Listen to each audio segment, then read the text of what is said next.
Good afternoon, ladies and gentlemen, members and officers.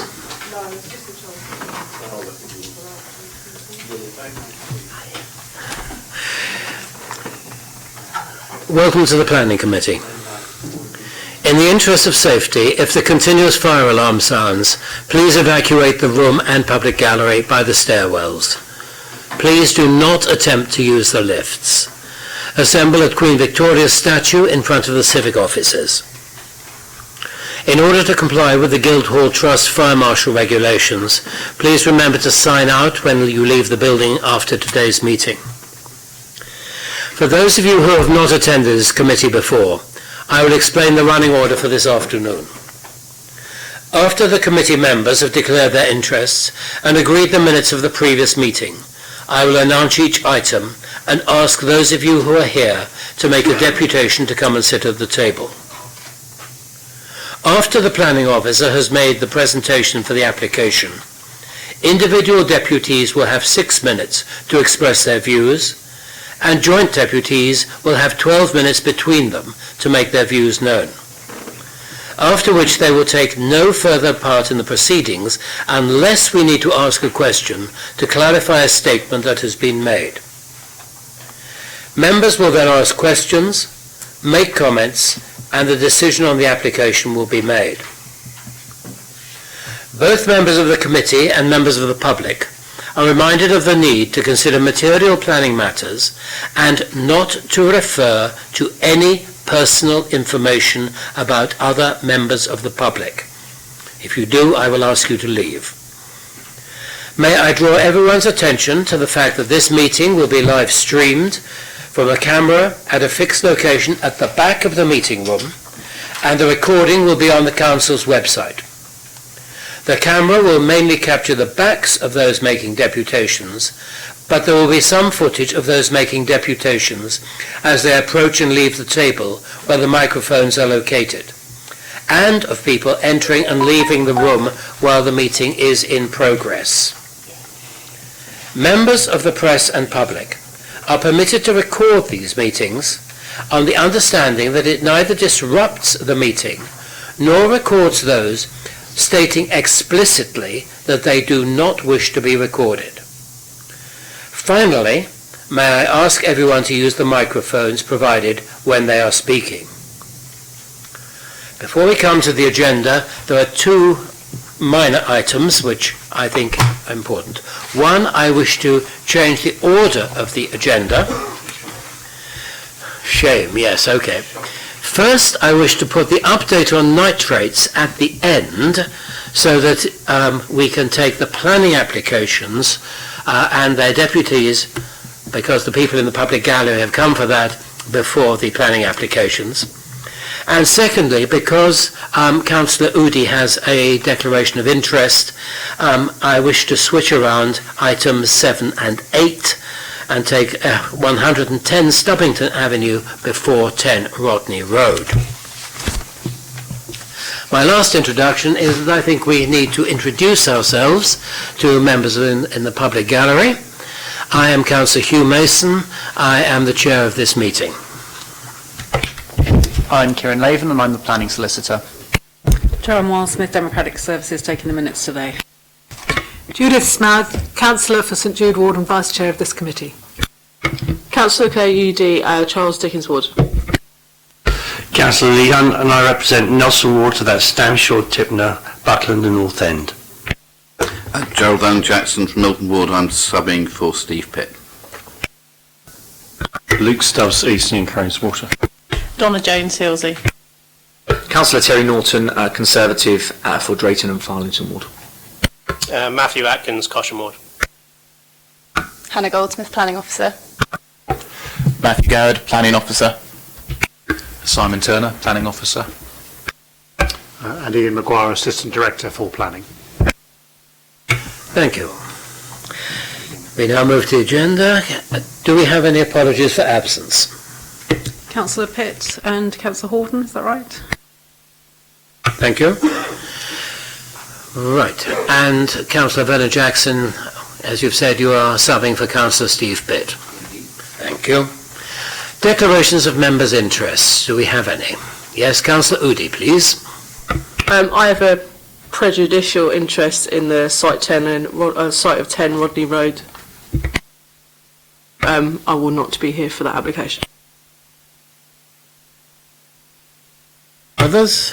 Chair, I would just declare that I no longer have an interest in Stubbington Avenue. I've updated my register of interests and no longer live in that area. I have previously declared an interest in Stubbington Avenue before, but that is no longer the case. So, not declaring an interest.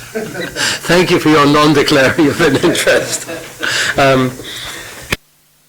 We come to the minutes of the previous meeting, which was held on the 11th of September. I believe there is an amendment which has been proposed, Yes. and there is a question which has been raised with me. Yeah, Councillor Jonas said that he was present as a standing deputy at the last meeting. Right, thank you. Can that be amended then, please? Councillor Vernon-Jackson? Well, I'll listen to what your question is first, but if it isn't the same question as mine, can I then ask one? Well, no, you ask yours first. In relation to Mayfield School, I know at the committee we were given sheets or shown sheets of conditions, but there has been a concern raised in terms of contaminated land and the western part of the site, which was not due to be disturbed, that we have put in a condition that's going to cause significant problem. Could we have an update on what's going on with that, just to make sure that what we wanted to achieve at the last committee happens? Thank you, Chairman. Your last point, I'm sure what everyone would like to achieve will happen in terms of the correct remediation and therefore safety of the site. The land on the western playing field, the approach to remediation of known contaminated land sites is to deal with the whole site. That's why, although the western field was outside the red-edged development site, nevertheless with some degree of known contamination, the approach is to still understand what is in those western areas, especially the fringe next to the existing school, which will be demolished and the playing field put in. So it will first be understanding the extent of the contamination there, and then following on from that, knowing what, if anything, needs to be done in terms of remediation. I don't think it's as serious as might have first been thought in terms of complete remediation of that western field, but that remains to be seen, exact details, and we're having detailed discussions yesterday and ongoing with relevant colleagues in contamination and education to try and understand and be clear about it. Is that a satisfactory answer, Councillor Vernon-Jackson? That'll get us through today's meeting. Right, thank you. And you having asked the question I was going to ask, I don't need to. So we move to the applications which are before us. Sorry? Well, can we agree the minutes? Okay, with the amendment, we agree the minutes. Okay. Thank you, Councillor Udy. Land to the rear of 76 Vernon Avenue. I have a Mr. Cox and a Councillor New who are making deputations on this one. Could you come to the table, please?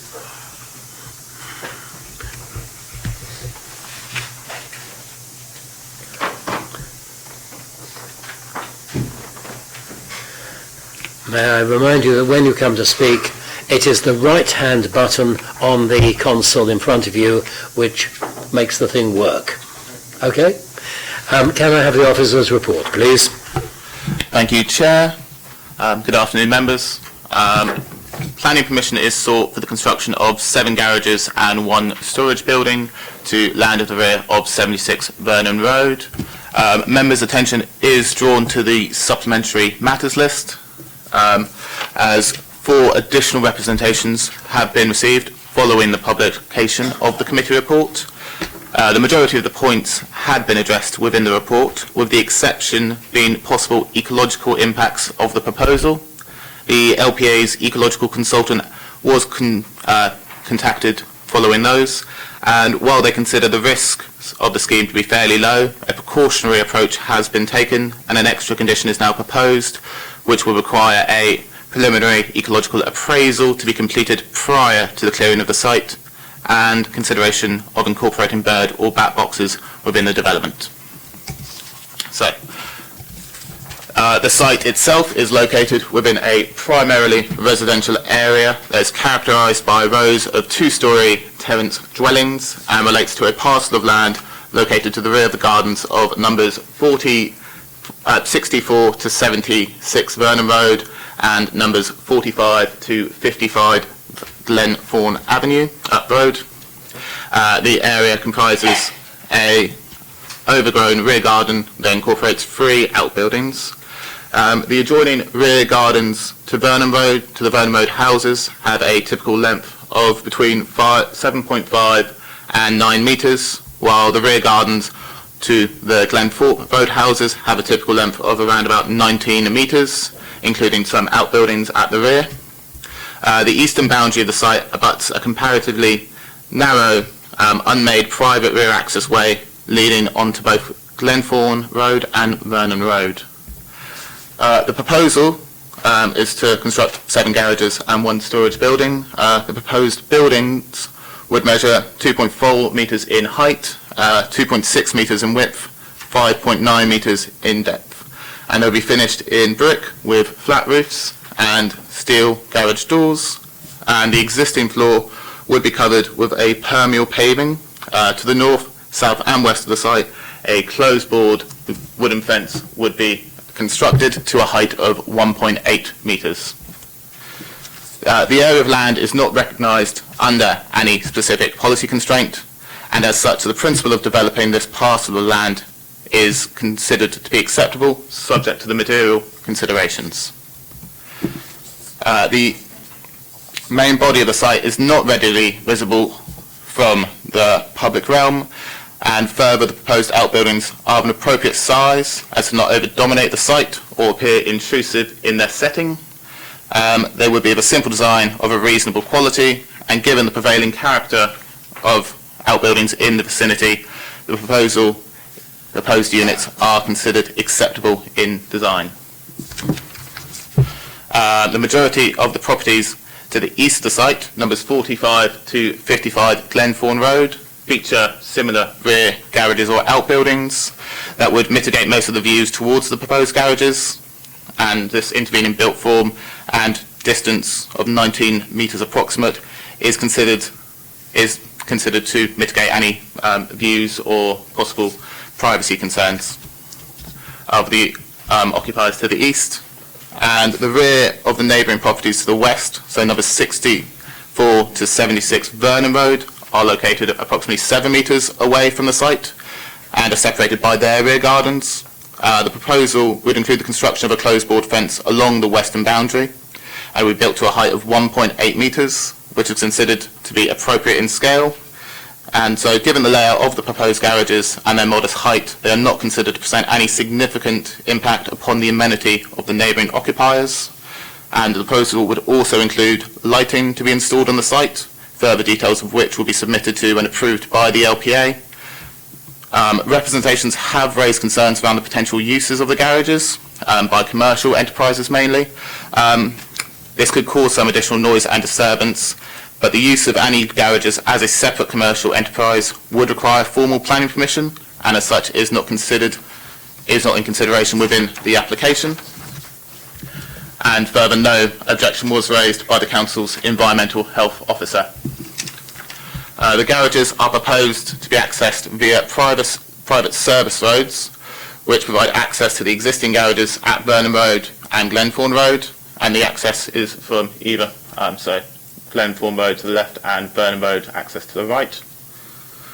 It's not anticipated that the proposal would be likely to generate such a quantum of traffic as to have a material impact on the operation of the wider local highway network. And whilst adequate visibility is available at each of the sites to the rear service yard, they are too narrow to allow cars to pass each other. And as a consequence, in the event of conflict, a car wishing to enter the service road would have to stand in the carriageway, obstructing the free flow of traffic. However, both Glenthorne and Vernon Road are quite quiet residential access roads, and this activity would not be in conflict with the intended road function. and adequate space is proposed to allow vehicles to turn on-site so as to enter and leave the public highway in a forward gear. The proposal will increase the local residential parking opportunities, making it more convenient for local residents to find a place to park, with the consequent improvement in residential amenity, and will improve in both reduced incidence of vehicles being parked indiscriminately, raising highway safety concerns, and residents driving around the area hunting for parking spaces. Representations have raised a number of objections to the scheme. To briefly summarise, in regards to access, issues have been brought up around the width and construction and condition of the existing access from both Glenthorne and Vernon Road. These accesses are already in use by cars, so the proposal would not be materially different than their existing use, and the upkeep of the access is not a material planning consideration.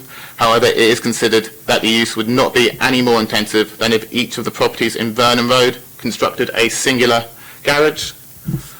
In terms of demolition and construction, any development may cause some issues during its construction, but this is an unavoidable consequence of development and ought not to be difficult in this instance.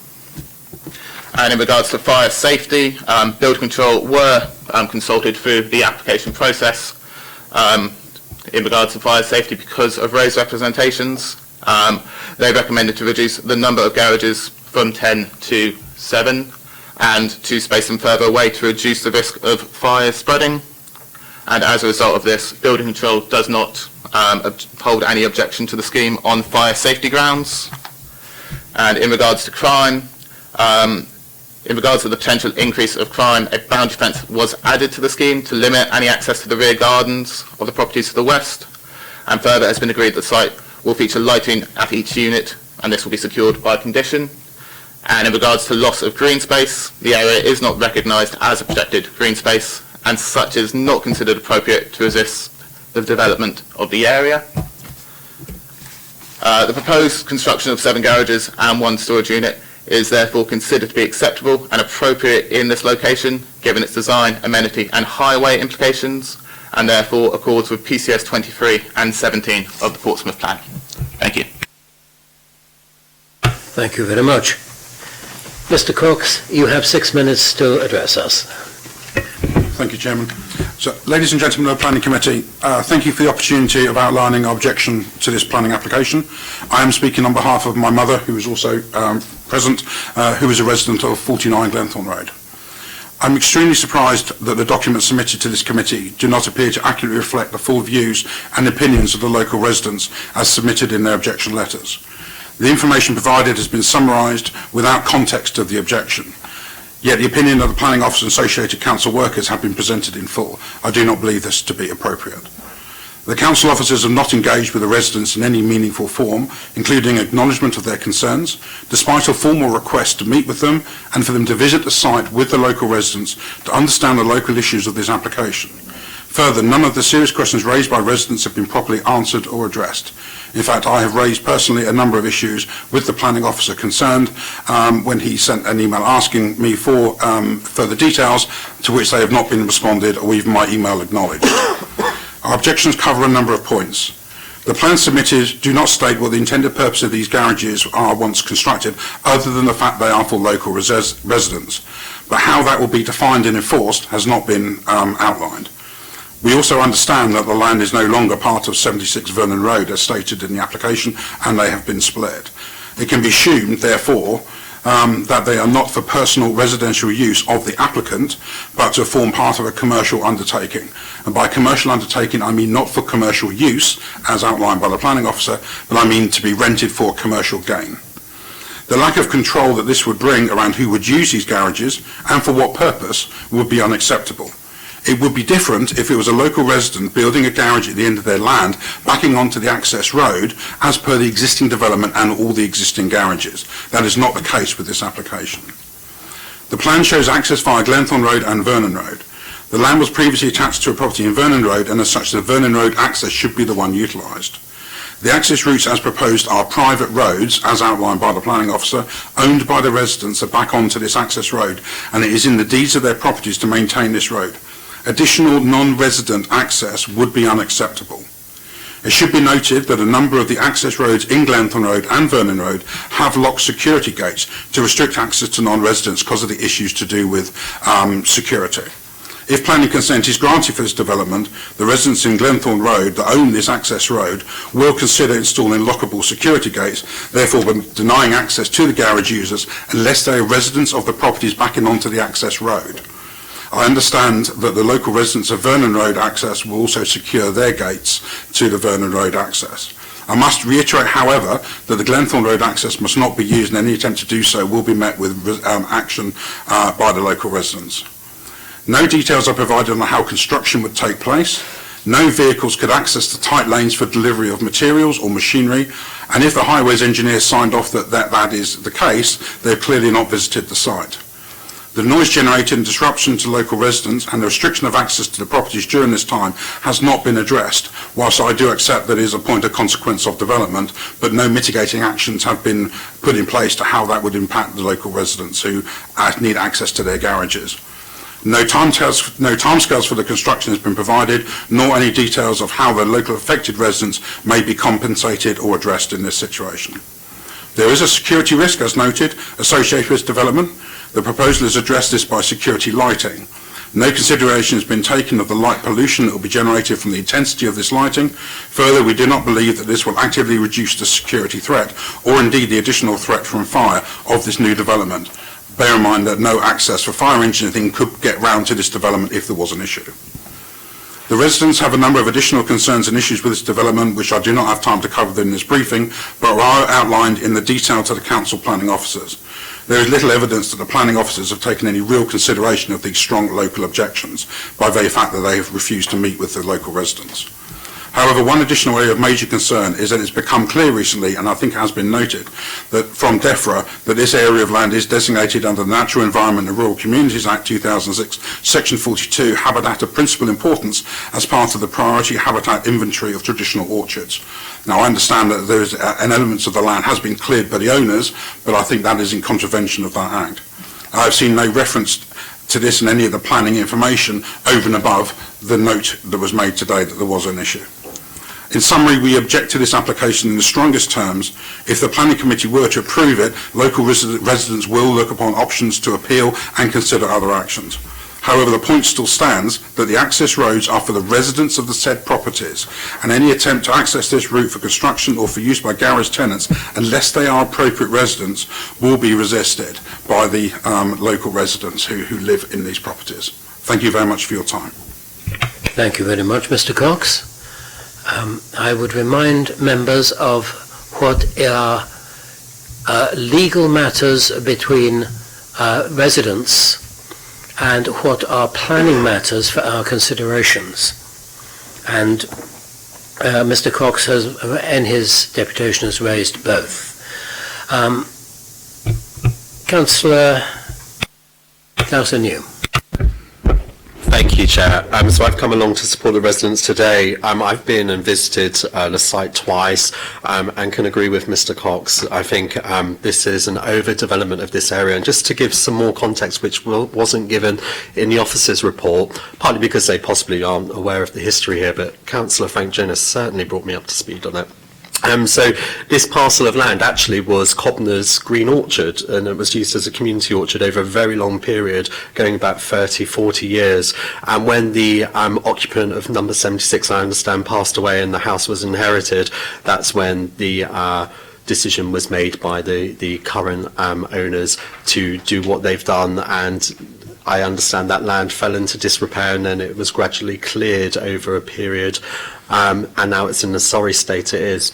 It's a huge piece of green land, actually, and it's been cut off in terms of the actual access. So those photos don't actually do it justice. But if you go on to Google Earth, for example, the images on there are old enough that you can see lots of the trees, etc., that were there, the actual proper orchard before they were felled, and the work was taken to actually start to clear it clearly for this commercial development, which I think is a great shame. And one of the overbearing concerns, one of the major concerns of the residents, which I think is justified and valid, is those long access roads are privately owned, and whether you can vote on that, etc., I think it should be taken into consideration on this, because one of those roads, which is not represented on there, actually is more like a funnel, so it's narrower at one end and it's longer at the other end, and they do have private gates on them, but also what it doesn't show on here is that there are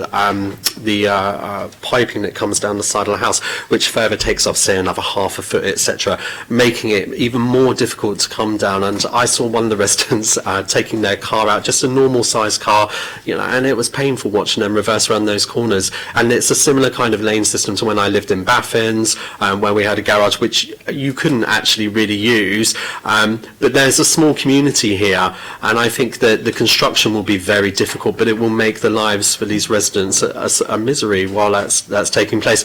But then it comes on to if that development was actually created, people coming and going, 7 vehicles at any one time, plus the storage unit, which, let's be honest, is going to be for commercial operation, can't be right for an area like this. And I'm all for creating more parking, but I don't think that this is appropriate, especially given the history of the land as well, where it was a fantastic orchard, Councillor Jonas tells me, and it was really, quite something in this small community that's basically been stripped away. And as Mr. Cox alluded to, actually, for somebody to basically do a sublet, commercial gain business. And while I'm all for enterprise, I think at the risk of the massive upset for this local community here, specifically for all the residents whose properties back onto this, and the antisocial behaviour element, I think that this is an overbearing development and it's just not right for this area. So I hope that you will reject this, and I suspect that if you do approve it, it will come back to bite us in the arse at some point in the future. Thank you for the technical term at the end of your... Right, thank you very much. Members, questions? Yes, Councillor Stubbs, then Councillor Atkins, then Councillor Udy. Looking on the overview map, it appears to be you've got a longer stretch of undeveloped land to the rear of the properties, another bit between roughly number 50 and number 60. What's on that? Does any of this have any environmental designation, whether local or national?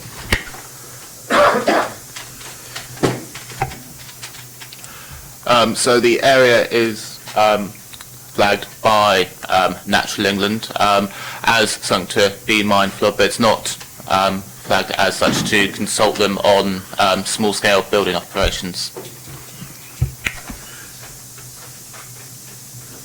Right. Councillor Atkins. If other councillors have follow-up questions on the same topic, I'm happy to give way for those. I'm just going to ask questions on a different topic. So if you want to take follow-up questions on the same topic, perhaps that makes sense. Yeah, I'm not clear about that answer still. So what is on the lower part of that land, and whether Natural England are consultees on the planning application or not, is there any environmental designation? Thank you, Councillor. The further piece of land to the south, which you can see there, to the south, tapering, I understand from the case officer was similar. I understand is of similar nature, generally unkept. That's not the application site. Whether or not there's any connecting ecology, for example, or pathways, would be considered by the extra condition that we're proposing for an appraisal of the site, and they'd naturally take into account the surrounding land, and coming out of that appraisal will be any recommendations, for example, for any mitigation. But it doesn't have any formal designation that I'm aware of, Councillor. One of the trees, because there are trees, at least on the Google Maps view there, any trees there, there's no TPOs, anything like that? No, there's no TPOs near the site. If that is a follow-up, Councillor Jones, yes. Mr. Cox made reference to the DEFRA habitat designation as a traditional orchard, and that he believes that the change of usage effectively from an orchard, if it is recognised formally as that, to a site for, it looks like what's proposed as residential garages, would be a contravention of a DEFRA regulation. Can you clarify if that is the case?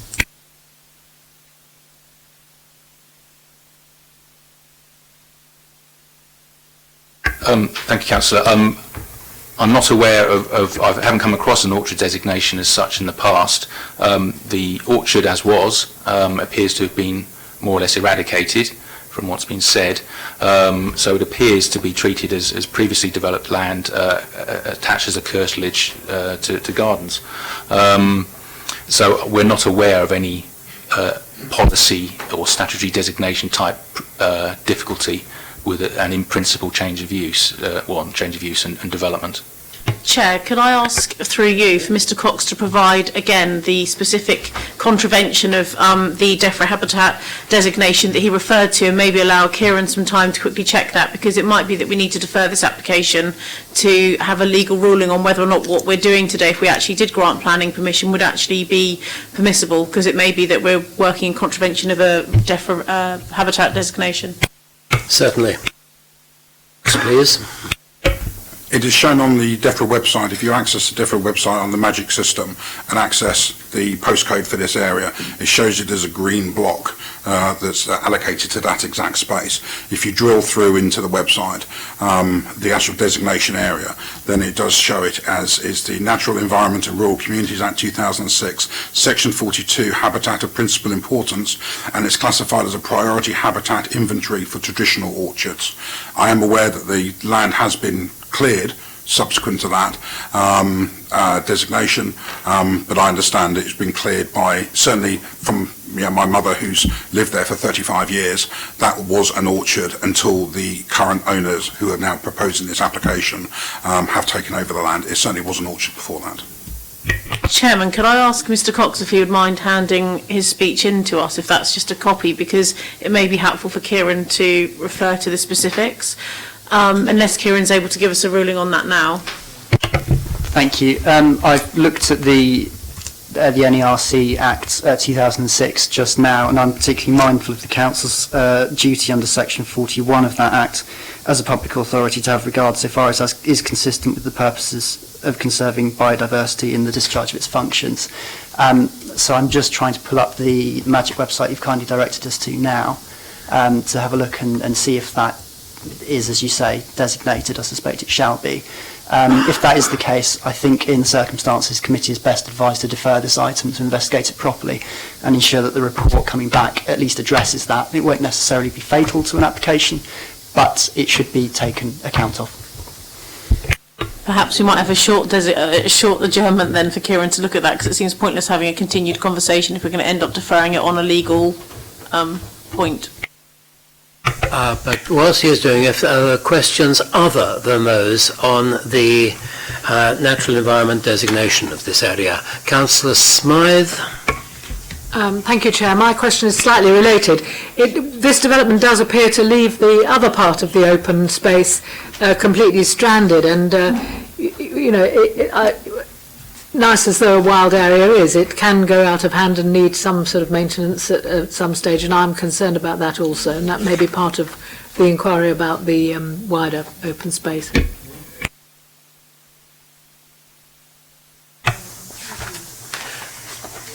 Councillor Atkins. I can actually respond to that myself. I don't want to step on the planning officer's toes. I can see on Google Earth it appears that the piece of land to the south actually has southern access. That's quite possibly just off the bottom of that, but that brown line is actually an access road from the south as well, but doesn't continue to the area side. My question was, I had one question that was about, so there is no previous designation attached to this land at all. It's not, you're describing it as curtilage. Could you explain a little bit more what you mean by curtilage? It's not garden then, so we're not changing from something that's effectively garden, something that's effectively the kind of use in terms of different use in terms of these garages. I understood it had been taken into the curtilage of the garden of number 76, hence the address.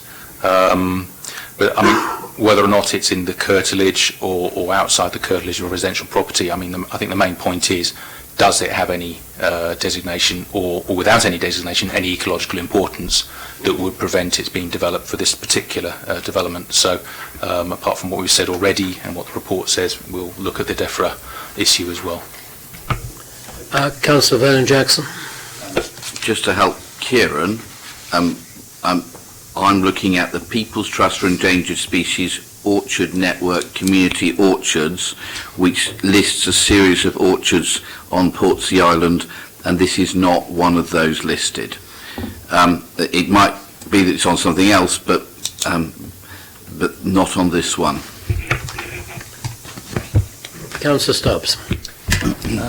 It was said a little earlier that this is previously developed land, and yet we've also heard that it was effectively part of the garden of 76, and of course the government has changed the designation of previously developed land in respect of garden land.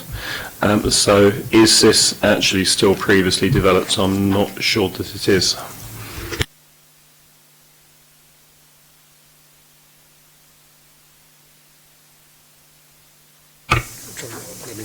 Councillor Vernon-Jackson. I was going to ask something completely different. Right, whilst they're... While you're cogitating. Yeah, while they're cogitating, yes. The issue of access, I'm just trying to... I think we have to make our decisions on planning, on what the planning law is. Whether access will be available to, if we gave planning permission, to somebody who is not a resident, seems to be an extremely important part of this, and that the residents, if they, as I understand it, wish to, could choose to put up a locked gate which non-residents couldn't get through. But I'm not sure that it is I'm not sure it's a planning thing that we can take into account, even though it's incredibly important. But I wondered if we could have some advice on that. It would say, but I know we have on the other side of it, we've had a thing where we've granted planning permission on something, thinking that as landlords we would be able to then say, no, you can't do it. But people have come back and said we have now a reasonable expectation of being able to carry out our development, and therefore you cannot deny us access. So I would find it useful to know which way we need to look at this. Is the issue of access not a planning issue, therefore we can't look at it, or if we did grant planning permission but the resident said no, you can't access it, whether they would be able to reasonably deny access. So it therefore became a planning issue.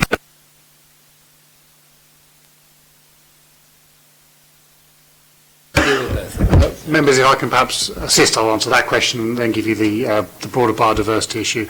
So, as always, what we're here doing is a planning committee. Members, you're making a judgment on the Town and Country Planning Act. It doesn't give any other rights or consents, so if there is no right of access, then they may not access that land. That is a private land matter out with the control of Portsmouth City Council's Planning Committee, so it makes no difference whether, if they block that access off, that doesn't engage it as a planning matter. It is a separate, entirely separate legal matter for them to resolve, as well as the need for planning permission for the construction. They obviously need building regulations, they need approvals of landowners, etc. So the short answer is we only grant consent under the Planning Act as a council. You as a planning committee, they need other consents as well, including landowner consent, both for the development and for access to the development if they do not control that land. So that concern is not engaged for this committee. If I... Sorry, Ian, could I ask, so if the owner of 76 said yes, you can to get on to develop, and then let it out to lots of different people, is it just that one person's consent, or does he need to get everybody's consent? It is a matter out with our current knowledge. There will be various different land ownership rights, and it will be to be settled by the various different people that own that access track or have rights to pass over it. If I can perhaps assist members with a broader biodiversity issue, the designations that have been referred to were introduced in 2012, and they superseded a number of other biodiversity action points that Natural England were using at that time. In and of themselves, they are not protected designations in the way that sites of special scientific interest, etc., or have national designation. They are specifically identified as protected habitats, and there's a list of them. I think there's about 12 off the top of my head, traditional orchards being one of them. Having identified them, and there's a map across the whole country that tries to put all of those in there. At the time they're done, of course, circumstances can change, and I think there's certainly a reasonable likelihood that circumstances have changed on this site. But at that time, it identifies the different habitat opportunities and biodiversity opportunities in different categories: traditional orchards, boglands, farmlands, etc., so on and so forth. We then have to look and ensure that we are satisfying our duty in exercising our public functions to consider the biodiversity within the site. To do that, officers have recommended a planning condition to review that matter. However, it is clearly of concern to members, and therefore I will be recommending that you defer this matter to enable officers to provide some more details about that biodiversity opportunity and how that condition can respond to it. So I do not anticipate bringing back a different recommendation. I feel that's fair to be clear to members, but I think we can provide additional clarity to members around the designation associated with this legislation.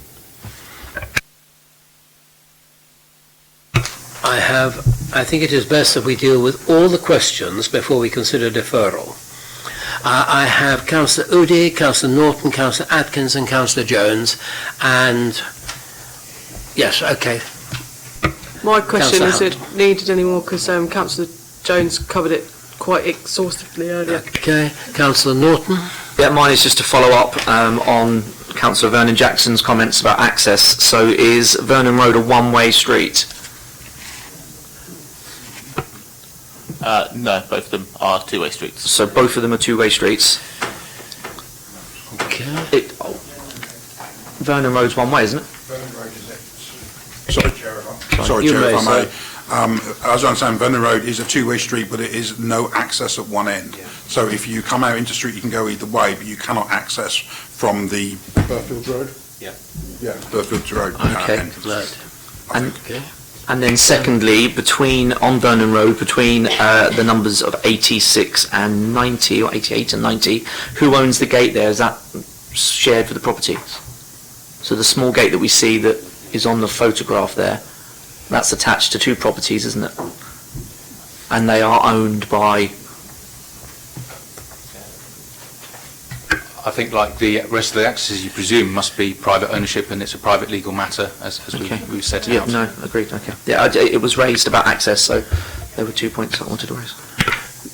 Councillor Atkins. I was actually going to propose deferral, because I think we'll have to consider these questions when it comes back anyway, but I do have another question if we're considering questions, which is the lights will be a separate planning consideration, will they, which are not actually dealt with in this one. But we're probably not talking about raised lights, are we? Are we talking more about kind of garage door level lights that would perhaps even be motion sensitive or something of that nature? I'm sure that's what we're anticipating, yes. Follow that one. Could we require that by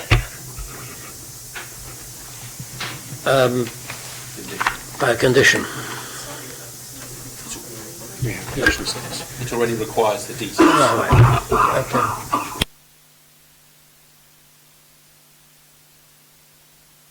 Jones. Thank you, Chair. I'd like to propose a deferral on the basis that Mr Maguire put forward.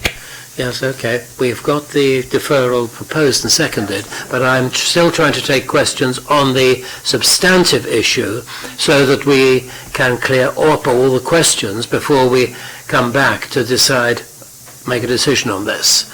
So I now have Councillor Hunt.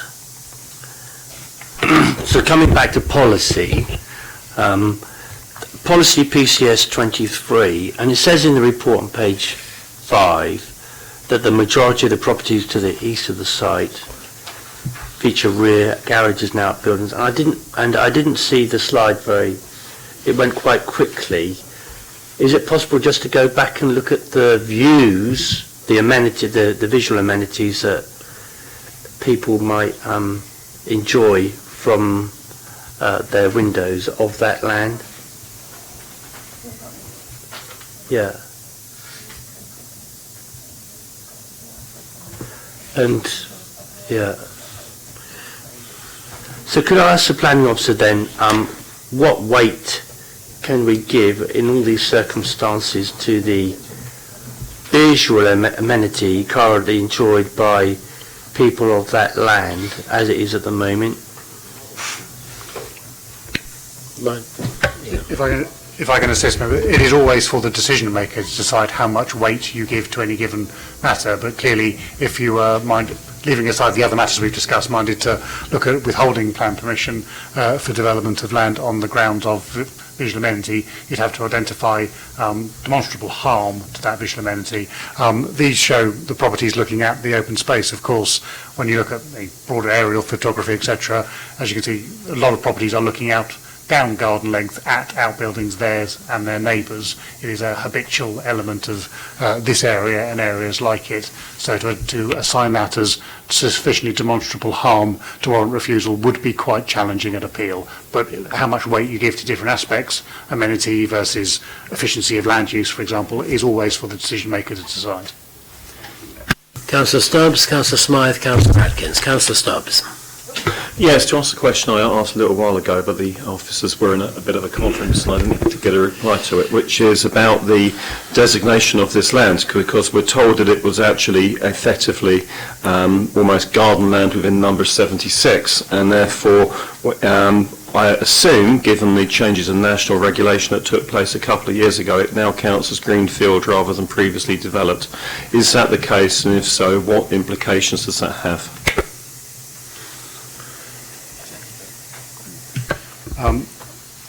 So the basis of the report has been written as it was part of the curtilage of a dwelling as since 2012. As a curtilage of a dwelling, it is previously developed land, but there is no presumption that all previously developed land, i.e. all garden land, would be redeveloped.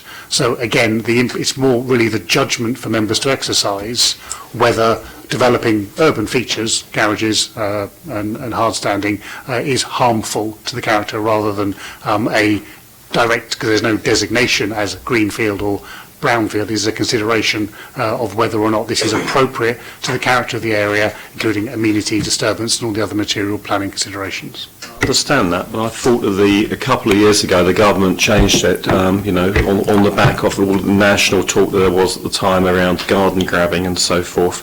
The garden land counted as greenfield and not previously developed. As I say, the actual change was that gardens are still part of the definition of previously developed land, but there is no presumption that all previously developed land will be developed, i.e. it's still part of the previously developed parcel, the house, but you wouldn't presume that the garden could be developed in each and every case. It's a matter of judgment. Because it's a matter of judgment, even if it's an urban site with buildings on it, you have to look at the actual attributes of the scheme, its character, its appearance, so on and so forth. There is no planning is not based on a designation, this you can build, this you cannot. It's a matter of fact and degree in each case. Councillor Smythe.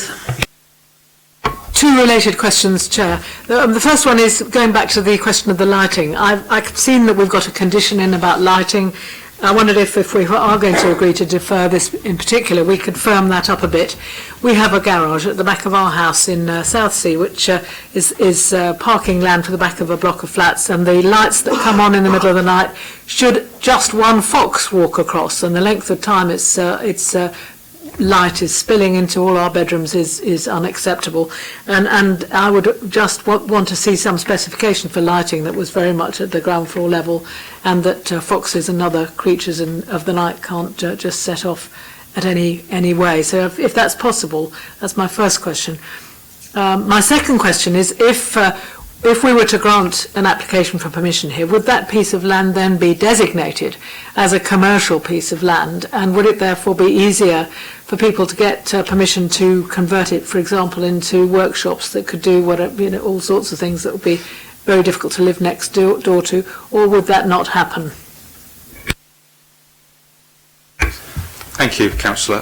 For the lighting, I don't think we can insist upon more details at this stage, because there would have to be a reason for refusal if they weren't forthcoming. But we certainly share your interest in making sure that it doesn't disturb neighbours. And the question we had from a councillor earlier, we would want to make sure that almost certainly they'll be just above the garage door, or to the side perhaps, one either side, like carriage type things. and as long as it's suitably cowled, directed, not overly bright, then I think it's not going, and motion sensitive, the odd fox might set it off, but for a limited period, and if it's cowled and directed well, it really shouldn't be a difficulty for the neighbours. And in terms of a commercial designation, as you said, these are the purposes of the conditions at the end. Having established that it was for domestic use, we wanted to tie that down carefully, and we looked at the drafting of this fairly carefully. You could try different ways of doing it, but we specified that in condition 3, the parking of vehicles for domestic purposes only, and then the storage of goods in the store building, it can't be parked in because of its orientation, but that's only one store. And then condition 5, to make sure that we're not getting anyone storing goods around and about the site or processing materials in some way.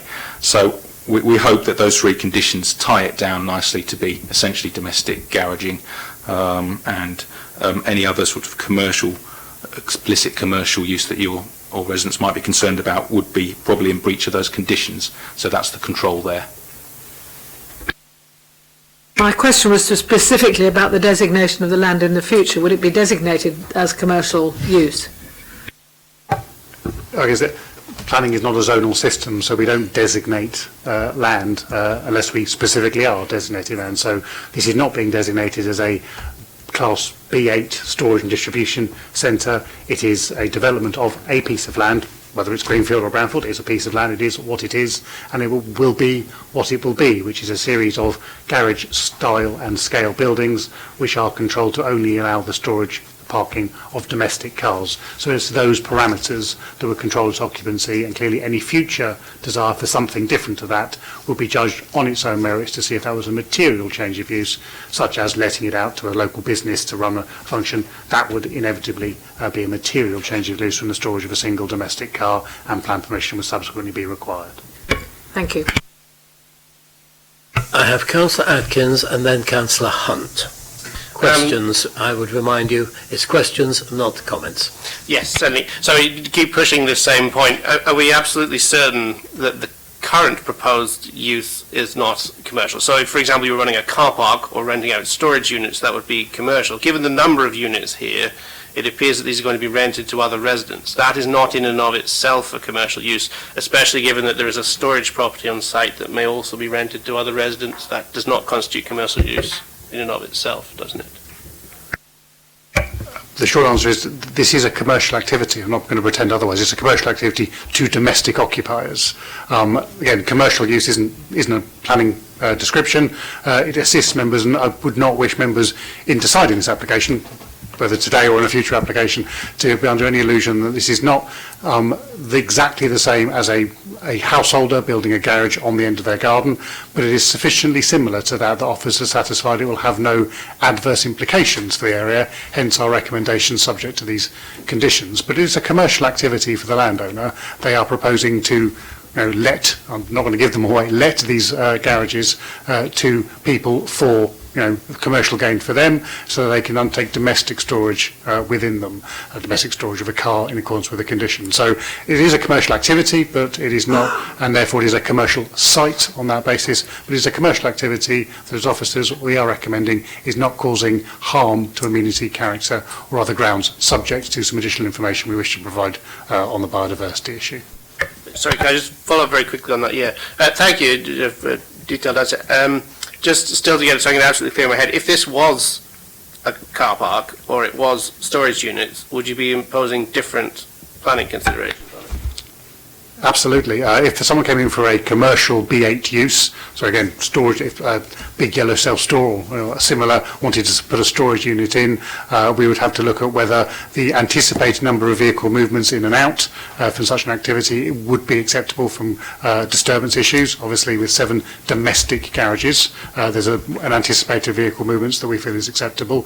We'd have to look at hours of operation because those commercial activities, if it was let, for example, by a small building firm as storage. They might come very early in the morning, causing disturbance. So you'd put on a swathe of other conditions to control it if it was being used for non-domestic purposes. But the condition, as has been said by my colleagues, we looked at how best to control that in a legible and understandable, precise and enforceable way. And by saying it must be for domestic parking only, we believe that provides the answer. But an alternative use would have a series of alternative conditions if that use was acceptable at all. Sorry, can I ask one final if someone were to run their small business from one of the nearby streets, were to rent one of the garages for their vehicle, which they own personally, but they run a sole trader business from, say, is that going to be domestic, or is it going to be, would that be prevented by your condition or not?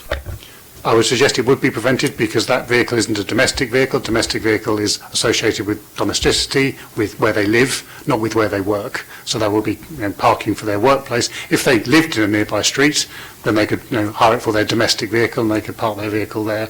But if they're hiring the garage for the purpose of their business, albeit parking a car for the purpose of their business, that wouldn't be domestic. I must say I wouldn't like to try and get a Ford Transit down those now. Councillor Hunt. Could houses be built here or a house? When someone makes a planning application, I'll tell you. Right. We've come to the end of questions. There are a number of questions which have been raised. Councillor Atkins, you proposed deferral. Would you explain exactly what reasons you have for proposing deferral? I was proposing deferral on the basis of the Office of Mr Maguire's recommendation that we need to further consider environmental impacts under DEFRA designation. Thank you. And that was seconded by Councillor Jones? Right. I think it is probably best at this stage to cut to the chase and put that to the vote. Those in favour of deferral, please show. That is deferred for further information on environmental matters. Thank you. Thank you very much to the deputies.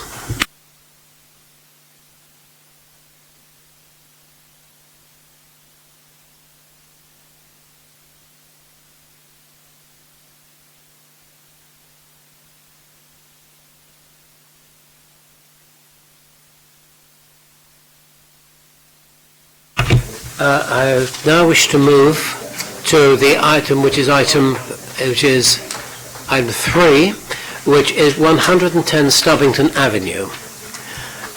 We have no deputations for 110 Stubbington Avenue.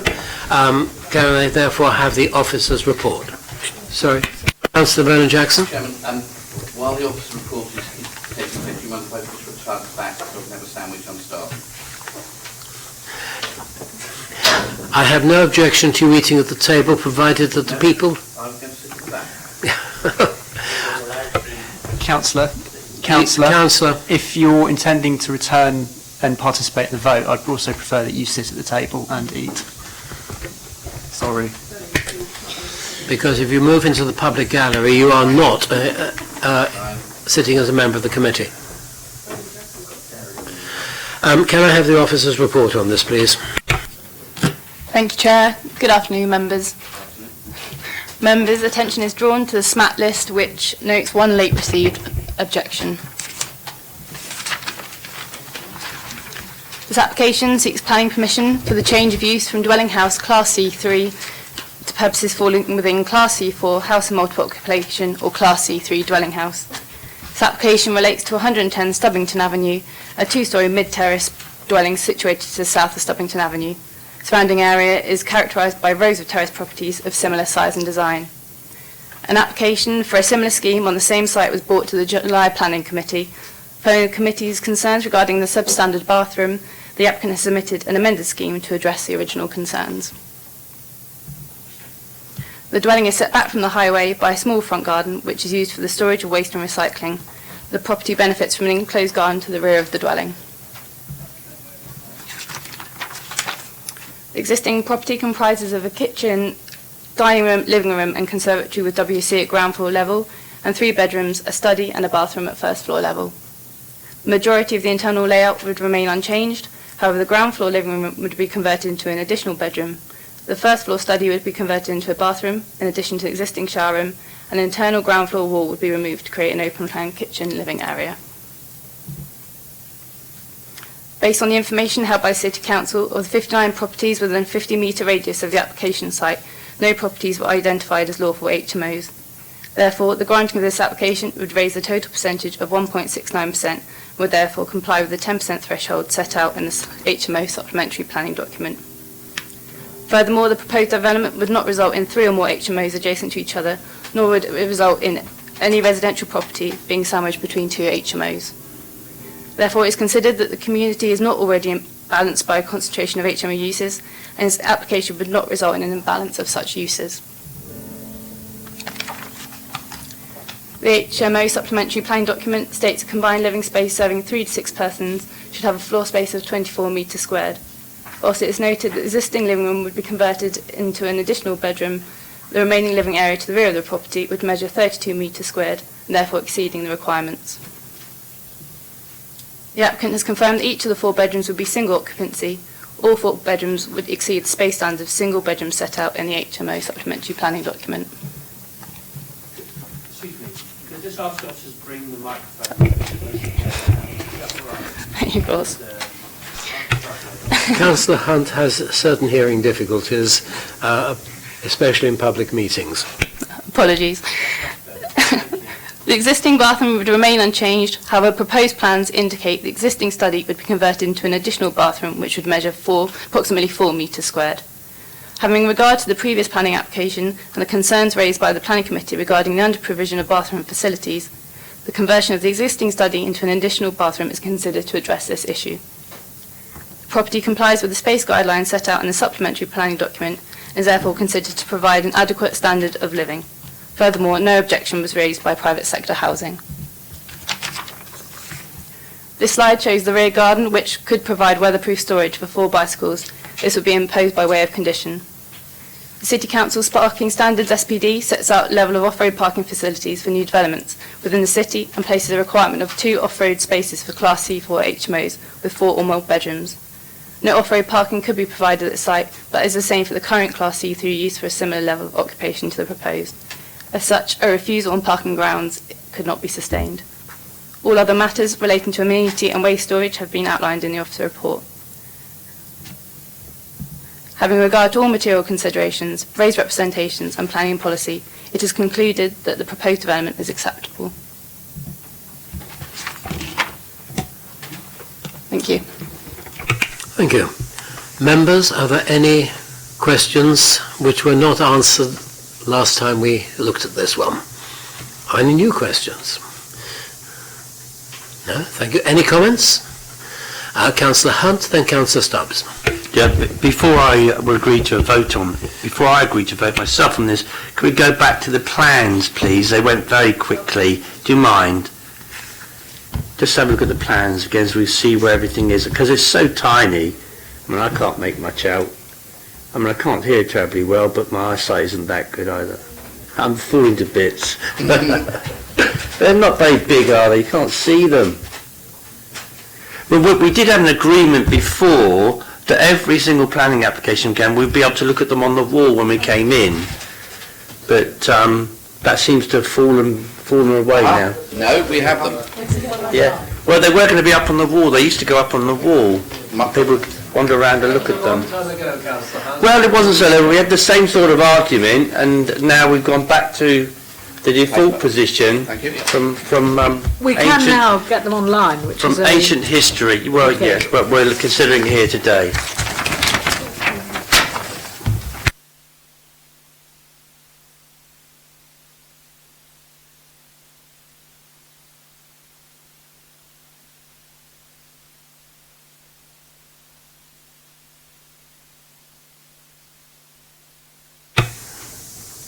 Whilst you're looking, Councillor Stubbs, you had a comment.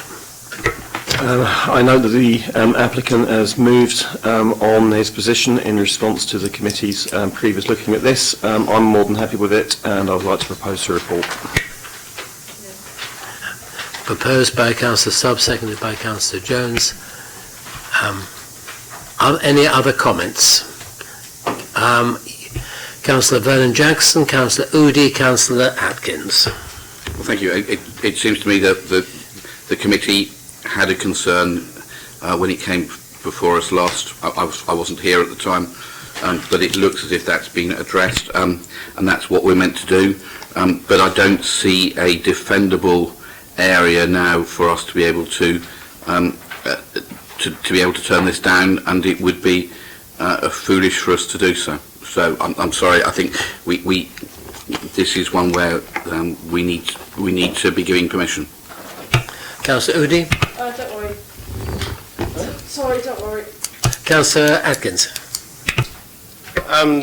I stepped out on this application last time. Sorry, having more detail of the plans, I do have a quick question, actually. Last time in the plans, kitchen, dining, living space was separate from lounge. Does that mean it wasn't included in communal living space, whereas now, because it's one continuous open plan room, it is?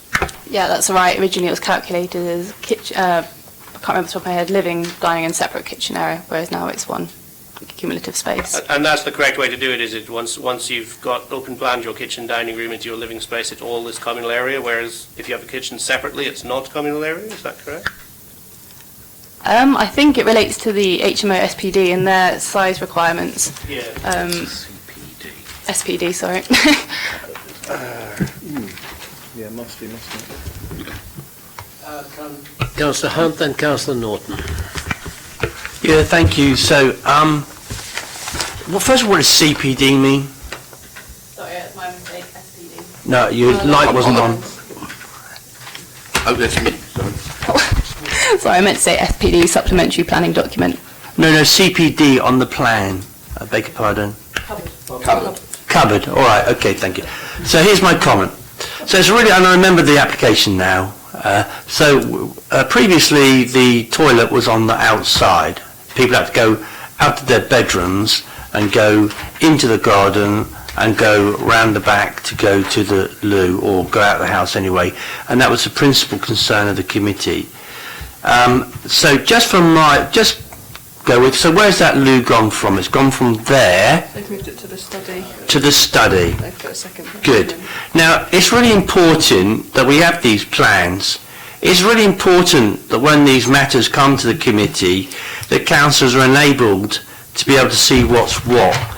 Because the reason it's come back this time was because councillors spotted this and the officers had not spotted this particular matter. So we were concerned about the living conditions for the people inside. So that's the reason it came back. It's much better now, clearly. So the committee has done a good job, as it very often does do. But we must have sight of these plans on the day as well as online, so that we can see what's what. And sometimes, actually quite often, we see things which aren't right. And with the best will in the world, it's not entirely the officers' fault, because they've got so many plans to go through. This is just the very tip of the iceberg. But sometimes we see things that need to be gone over and put right, and we've done our job on this one. Okay, so thanks for everything that you do, but we have a job to do as well, and that's why I asked for the plans to be available in a readable way. You can't see it up on the screen, quite honestly. Councillor Norton. Yeah, no, my question was just about the external access to the toilet, but I think it's been covered now. So to shadow colleagues' comments, I see no material grounds for refusal. We have it proposed by Councillor Stubbs, seconded by Councillor Jones, the officer's recommendation. Can I see all in favour? Those against? Those abstaining? Thank you, that is carried. Members, Councillor Udi now has to withdraw, and we go to the second one on your papers, site 10 Rodney Road.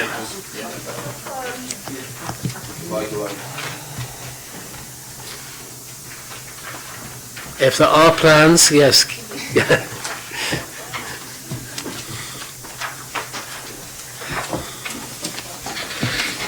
So can I have Mr. Leroy and Mr. Sykes at the table, please?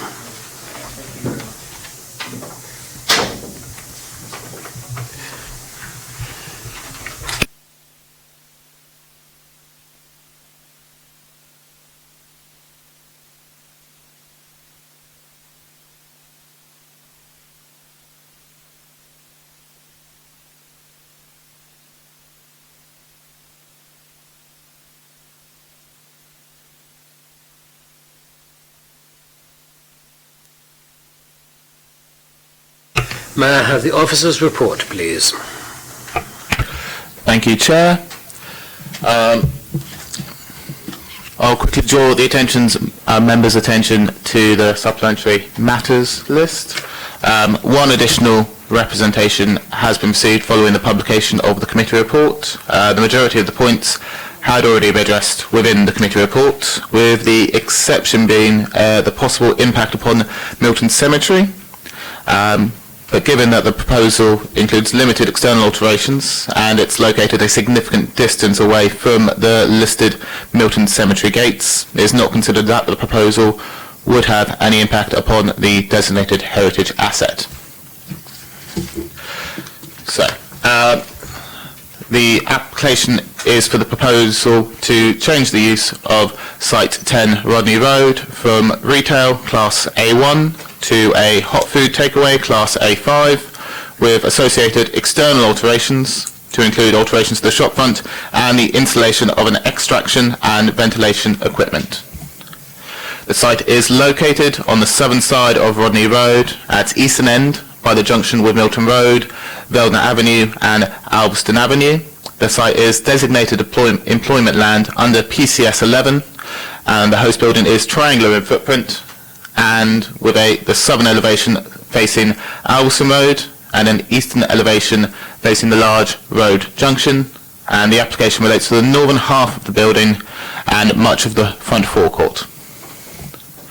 The whole building is now vacant but was last occupied as a telecommunications and IT systems shop, retail Class A1. The southern half of the site has a recent permission from 2018 to convert it into a coffee bar Class A3, and the wider estate is a mixture of retail warehouses, smaller trade-related retail and small-scale employment uses, classes B1, B2, B8 or sui generis. The proposed takeaway would have 25 part-time employees and the proposed hours would be from 11 a.m. to 11 p.m. all days of the week. The existing site features 4 designated car parking spaces to the northeastern corner of the site, which would be unaltered as part of the application.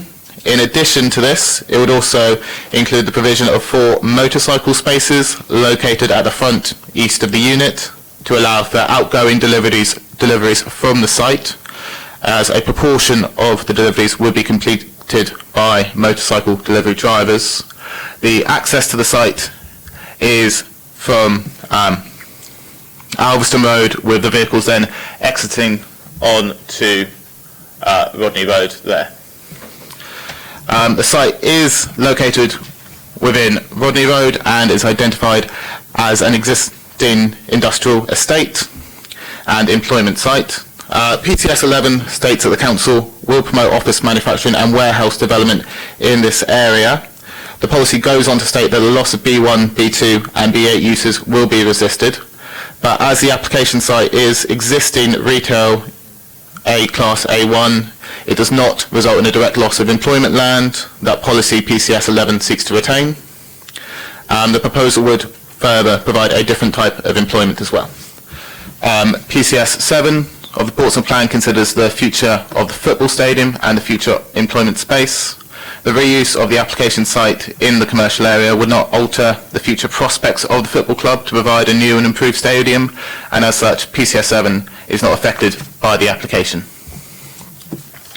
The existing shopfront would mostly be retained as part of the application, with only minor alterations proposed, such as removing an existing roller shutter door and cladding and replacing it with a plain rendered finish.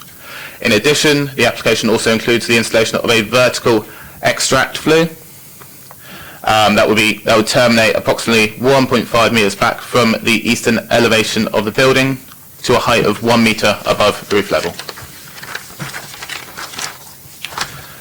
Given that the proposed development represents alterations to an unremarkable building, the proposal is not considered to appear obtrusive in relation to the building or wider street scene.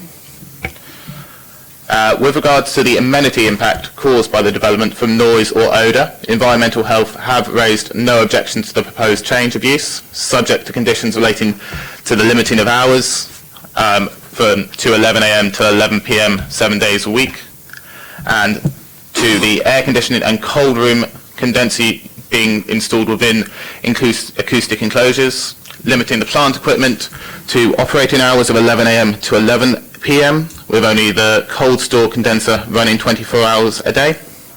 And to bring members' attention, for the sake of completeness, there is an ongoing application for the change of use of the first floor of the site to a 5-bedroom dwelling, which the environmental health team were aware of this application at the time of their consultation, and their comments have fully considered the possible impact on the above residential use. The proposal is therefore considered to be acceptable in amenity terms and in accordance with PCS 23. The site is located along Rodney Road with access from Alveston Road. Alveston Road is an unclassified road with a mixture of residential and commercial uses, subject to a 20-mile speed limit. Rodney Road is a spine road for the Pompey Centre, an area with a mixture of both industrial and commercial uses. No traffic assessment was provided as part of the application. However, given the small scale of the development and taking in the proposed change of use from A1 to A5, the highways officer did not consider the variation in trip rate to have a material impact upon the highway network. In terms of parking, Portsmouth Council's parking SPD does not give an expected number of parking spaces for non-residential development. Rather, it requires applications to make an assessment of parking demand and demonstrate how this can be satisfied. Given the proposed number of car parking spaces, it is considered there are sufficient opportunities for customers to park on the site. And in terms of deliveries to the site, following negotiations with the highways engineer, the applicant provided tracking diagrams to demonstrate that delivery vehicles can service the site, and delivery vehicles would require customer parking bays in order to service the site. And so in order to avoid having to manage visitor staff parking and deliveries at the same time, deliveries have been conditioned to take place outside of operational hours and is secured by condition. In terms of additional issues that have been raised by local residents, they've raised a number of other objections that I'll summarise now. In regards to waste, the application has allocated a sufficient area for the storage of waste. In terms of antisocial behaviour, the proposal would only represent a change in use from an existing retail site to a hot food takeaway, and as such is not expected to generate any significant levels of antisocial behaviour. In terms of light pollution, no lighting is proposed as part of the application, as mentioned above, and any subsequent advertising or lighting of the site would be dealt with through a future advertising application. In regards to health, while PCS 14 does mention improving the health and well-being of the city's residents, there's no explicit local or national policy to limit the granting of permission for a hot food takeaway. And in terms of the future development of the site, any future development within the area would be judged on its own individual merits, and it's not considered that the granting of permission would set any precedent for future development. So, in conclusion, it's considered that the proposed change of use would be acceptable and would accord with PCS 7, 11, 18 and 23 of the Portsmouth Plan. Thank you.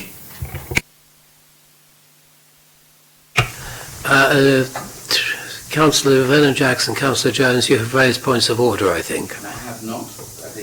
Councillor Jones? I have a series of questions. Well, we haven't had the deputation yet. You want the deputations No, first? absolutely. But if it's a point of order... No, I have not. Councillor Jones? I have a pecuniary interest which I wasn't aware of, so I need to leave the room. Thank you.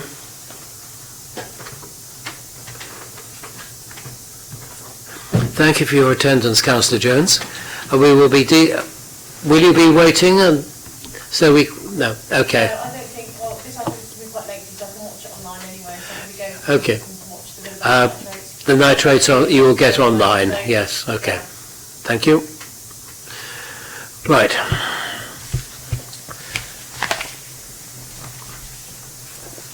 Mr. Leroy, you have 6 minutes to address the committee. Thank you, Mr. Chairman.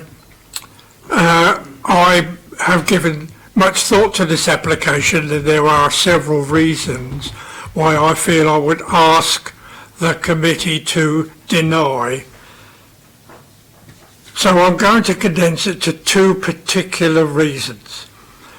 One of them is a request by the government to not apply or allow a takeaway within 5 minutes of a walk from any school present in the area. And this actually can easily be reached by the school in this area within a 5-minute walk. My second item is based upon a meeting prior to this which was held by this committee and council, which was when this council and committee gave permission for Domino's Pizza to change of use for a pizza restaurant and takeaway in the illustrious house in Winston Churchill Avenue. At this meeting, two councillors, one named and one unnamed, within this meeting, made particular statements after the agreement was allowed for that to be taken. Councillor Steve Pitt, Cabinet Member for Culture and City Development, said, "I do not want it to be seen for the council to be increasing the number of takeaway outlets in this city." He then added, "I have made it clear to officers that in my view we should not be letting council properties to fast food outlets unless of course it is already a fast food outlet. Bearing in mind that the landlord of the property is this council, I would ask you to take that in mind." And then was stated, although not given a name, a senior councillor has said, "No further council-owned properties will be leased for food outlets unless that is their current use." Now, these are statements already made by officers of this council.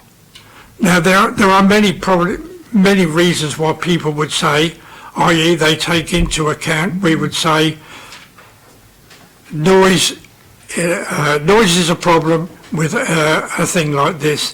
Also smell, because the distance between the boundary of this application and the boundary of normal residential property is only 33 paces. Now, whilst I understand this is on council industrial property, the distance from there to residential property is a very short one. In the past, Domino's Pizza has been refused an application for a property in Milton on the premise that this was within residential property. I don't think really there is much point in me stating many more, because I just think that there is a previous result on these particular requests. Thank you. Thank you, Mr. Roy. Mr. Sykes. Thank you, Chair. My name is Fergus Sykes and I represent the applicant, Domino's Pizza. The applicant has worked in a positive, proactive manner with Council's professional officers throughout the course of the application to address any concerns which were raised, and subsequently none of the statutory consultees have any objections to the proposals. The proposed change of use will allow for the occupation of the unit by an internationally recognised operator who will bring significant investment to the site. It is noted that there have been some objections raised by local residents in relation to the impact on residential amenity, particularly through the perceived increase in odours, noise and traffic. In relation to odours, the extraction system will be fitted with carbon filters to sufficiently treat smells and ensure they do not cause any unacceptable harm to amenity. The cooking operations at the site will not involve any frying or deep fat frying.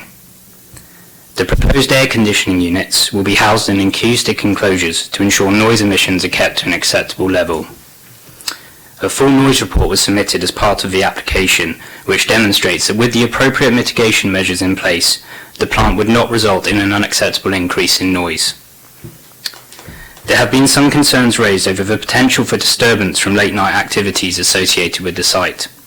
However, as you have heard, the applicant has agreed to a condition limiting the operating hours to 11 a.m. to 11 p.m. These hours are considered entirely appropriate for considering the nature of the proposed business and considering the nature of the site, which is within an industrial estate and bordered by busy roads which would be in operation throughout these times. In addition, the site has a lawful A1 use, which currently has no planning restriction on the opening hours. It could reopen as a small convenience store or a sandwich shop such as Subway and operate during the proposed hours without the need for any planning permission. The proposal provides 4 off-street parking spaces for customers and 4 motorcycle parking spaces for delivery drivers, who will primarily use electric bikes, keeping noise from vehicle emissions to a minimum. Due to the nature of the operation, drivers will be out delivering pizzas for the majority of the time, and therefore it would be very rare for drivers to need to park near the store at the same time. As such, ample parking provision will be provided at the site to serve the proposed takeaway. In relation to the concerns raised about the impact on health and healthy lifestyles, as your officer has pointed out, the proposal is not contrary to any national or locally adopted planning policies, despite the objectors' reference to a policy restricting takeaways within 400 metres of schools. This is not an adopted national planning policy. There have been some concerns raised about the antisocial behaviour and waste associated with the site, but as your officer has covered, appropriate waste and recycling facilities will be provided, as will CCTV cameras, to address these matters. Overall, the site is an appropriate location for a new hot food takeaway and is compliant with all of the national and relevant local policies. It would provide to serve local residents with a new service and provide a number of employment opportunities for young people in the area. For these reasons, it is respectfully requested that you follow your officer's recommendation and approve the application subject to the necessary conditions. Thank you. Thank you very much. Members, questions? Councillor Vernon Jackson, Councillor Atkins. Thank you. Could we go back to the picture, the aerial picture? Stop. And the bit we're talking about, I think, is on the corner of the aerial bit there. Could you give me the description you had of when you were doing your presentation? You described the local area. I'd be interested. Could we just do that bit again? Because I'm not sure it was hugely accurate.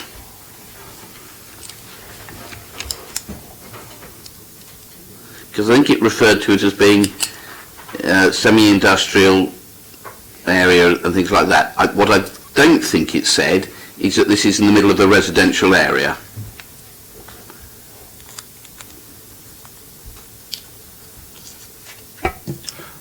Oh, so it's describing the wider estate as a mixture of retail, warehouses, smaller trade-related retail and small-scale employment uses. So you haven't mentioned that this is in a residential area and that the large block to the left of this is a sheltered accommodation block for the elderly, which I think is particularly a concern here. So I think if we're considering it is right that we look at this with the facts that this is in a residential area with a lot of people, particularly vulnerable adults, living very close by. So I just think it's important that we have facts here when we're considering for the committee.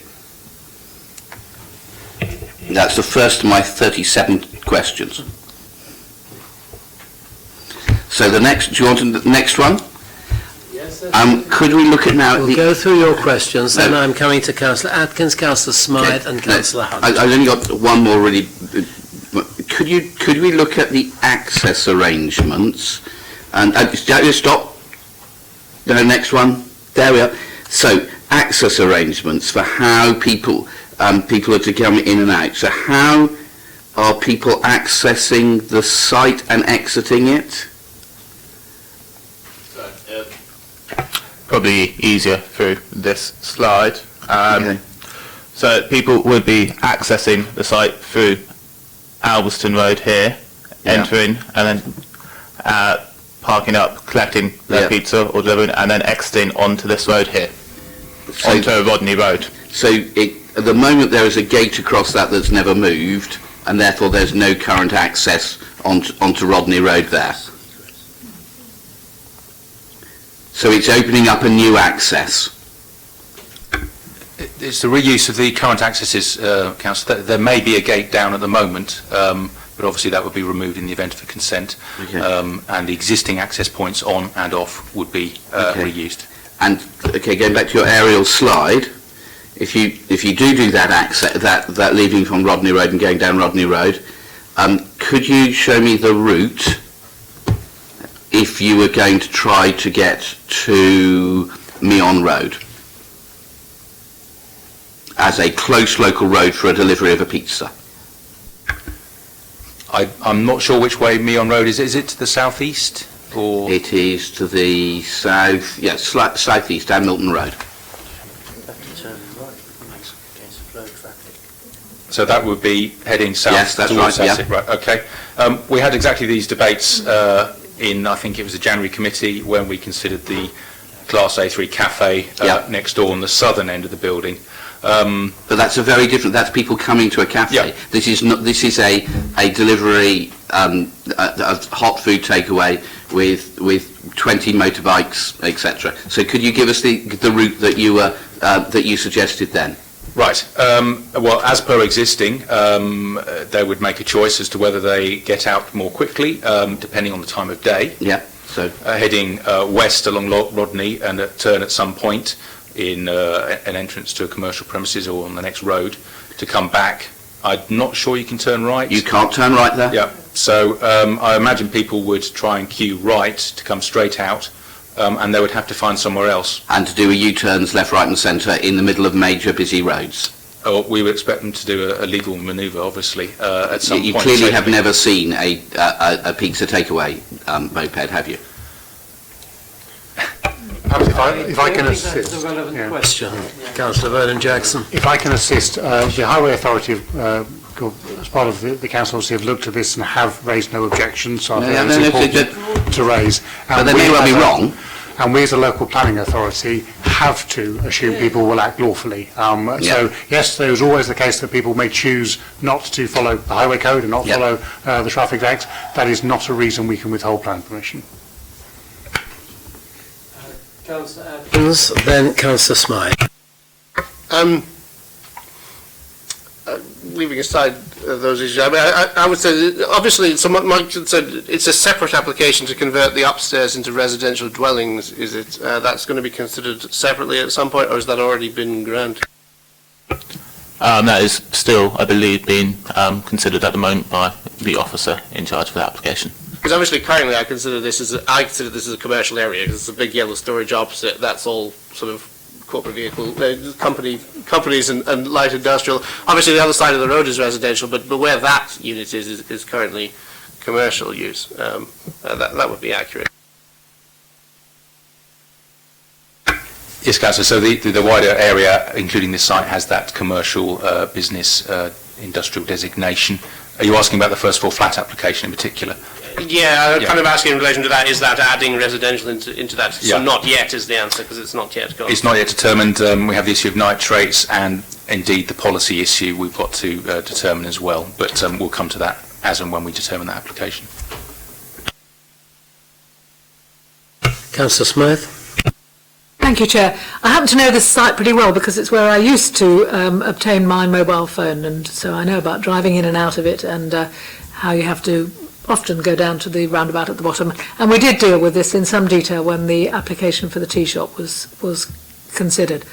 My question is just to clarify that there is no planning grounds that we could refuse the application on the grounds of it being within the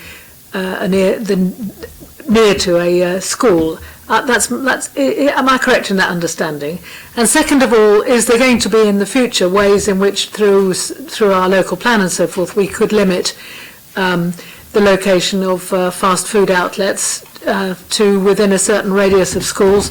And I raise that particularly because at Health and Wellbeing Board last week we did agree what seemed to be a really good scheme to work around one of the schools in Arundel Court School in Charles Dickens, including quite strong proposals to reduce or at least not increase the numbers of fast food outlets, and also to try and get the fast food outlets to market their produce in such a way as didn't encourage overconsumption by the very young. And I was interested at the time of how that's going to be done. So the first question is, am I right that that isn't currently a ground on planning permission we can use, or is it? And second of all, whether we're going to be able to include any grounds of that sort in our specific planning guidance in local plans. Thank you. I can probably do no better than read from the planning practice guidance as it was published in July. Planning policies and supplementary planning documents can, where justified, seek to limit the proliferation of particular uses where evidence demonstrates this is appropriate. This is under a heading called How Can Planning Create a Healthier Food Environment? In doing so, evidence and guidance produced by local public health colleagues and health and wellbeing boards may be relevant. Planning policies and proposals may need to have particular regard to the following issues, first of which is proximity to locations where children and young people congregate, such as schools, community centres and playgrounds. So that's the national guidance, relatively fresh national guidance, but it's part of that which is why the Planning Service and Public Health are working together on the obesity super zone in the Charles Dickens ward. An interesting challenge in that one because of course the commercial road, the main high street of the city centre, is within the zone of influence there, so a difficult balance. The key things I would draw members' attentions to, though, for relevant decision-making now and for future decision-making, is the words in there, in doing so, evidence needs to be gathered. That's what we need to do, identify whether or not there is evidence linking particular uses or, as it says here, proliferation of uses, which obviously in this case we have a single site rather than a proliferation of sites, slightly different for the Charles Dickens scenario.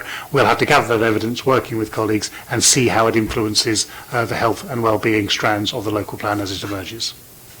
So my second question is, have we collected, and why, if not, why not, the evidence from Milton Park School about levels of obesity in the school and about the school's guidance on obesity and on public health guidance on whether we should be thinking of testing out that new grounds for refusal, as it is very close to Milton Park School and there aren't that many other food outlets nearby.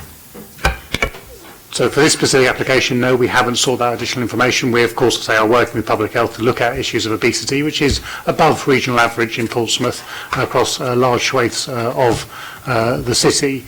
But I say in this case, it wouldn't be the school's guidance. It is for the local planning authority to have that. You do not have any adopted guidance, so you're on a case-by-case scenario. And the national guidance that tells us how we may wish to consider that suggests that once we gather that evidence, where evidence demonstrates it's appropriate, we're looking to limit the proliferation of particular uses. Clearly a single site, because there's no other hot food takeaways in the immediate environments here. It's a more industrial area, means we wouldn't be talking about proliferation. So national guidance would not direct us to refuse application in this case. I'm not quite sure how you come to that judgment, and I'd like to ask a further question. Surely the increasing from one food outlet from none is a proliferation, and I wondered how you got to that position. And I wondered whether, if we really mean our policies about limiting fast food outlets in close proximity to schools, we shouldn't think about deferring in order to collect evidence of levels of obesity and consult with public health in more detail. So to assist how I've come to that conclusion, the guidance produced by Public Health England in advance of the national guidance for planning being changed did talk about proliferation in its common usage, i.e. a significant number within a small area rather than just increasing the numbers generally. That's the clear indication of travel from that guidance. It is, as is always the case, for members of this committee to decide whether there is sufficient justification for withholding plan permission in this case. If there was obesity above the national regional average at Milton Cross School, even in that circumstances, I would not be in a position to advise members you could withhold plan permission on this one case, because the causality and the linkage between providing a hot food takeaway, a Domino's pizza as is the case here, 5-7 minutes walk away from the school, and that childhood obesity would not be a robust case, even if there was a proven issue, because we'd have no way of demonstrating that hot food takeaway access is linked to obesity at that school, because there's currently no large numbers of hot food takeaways in that area.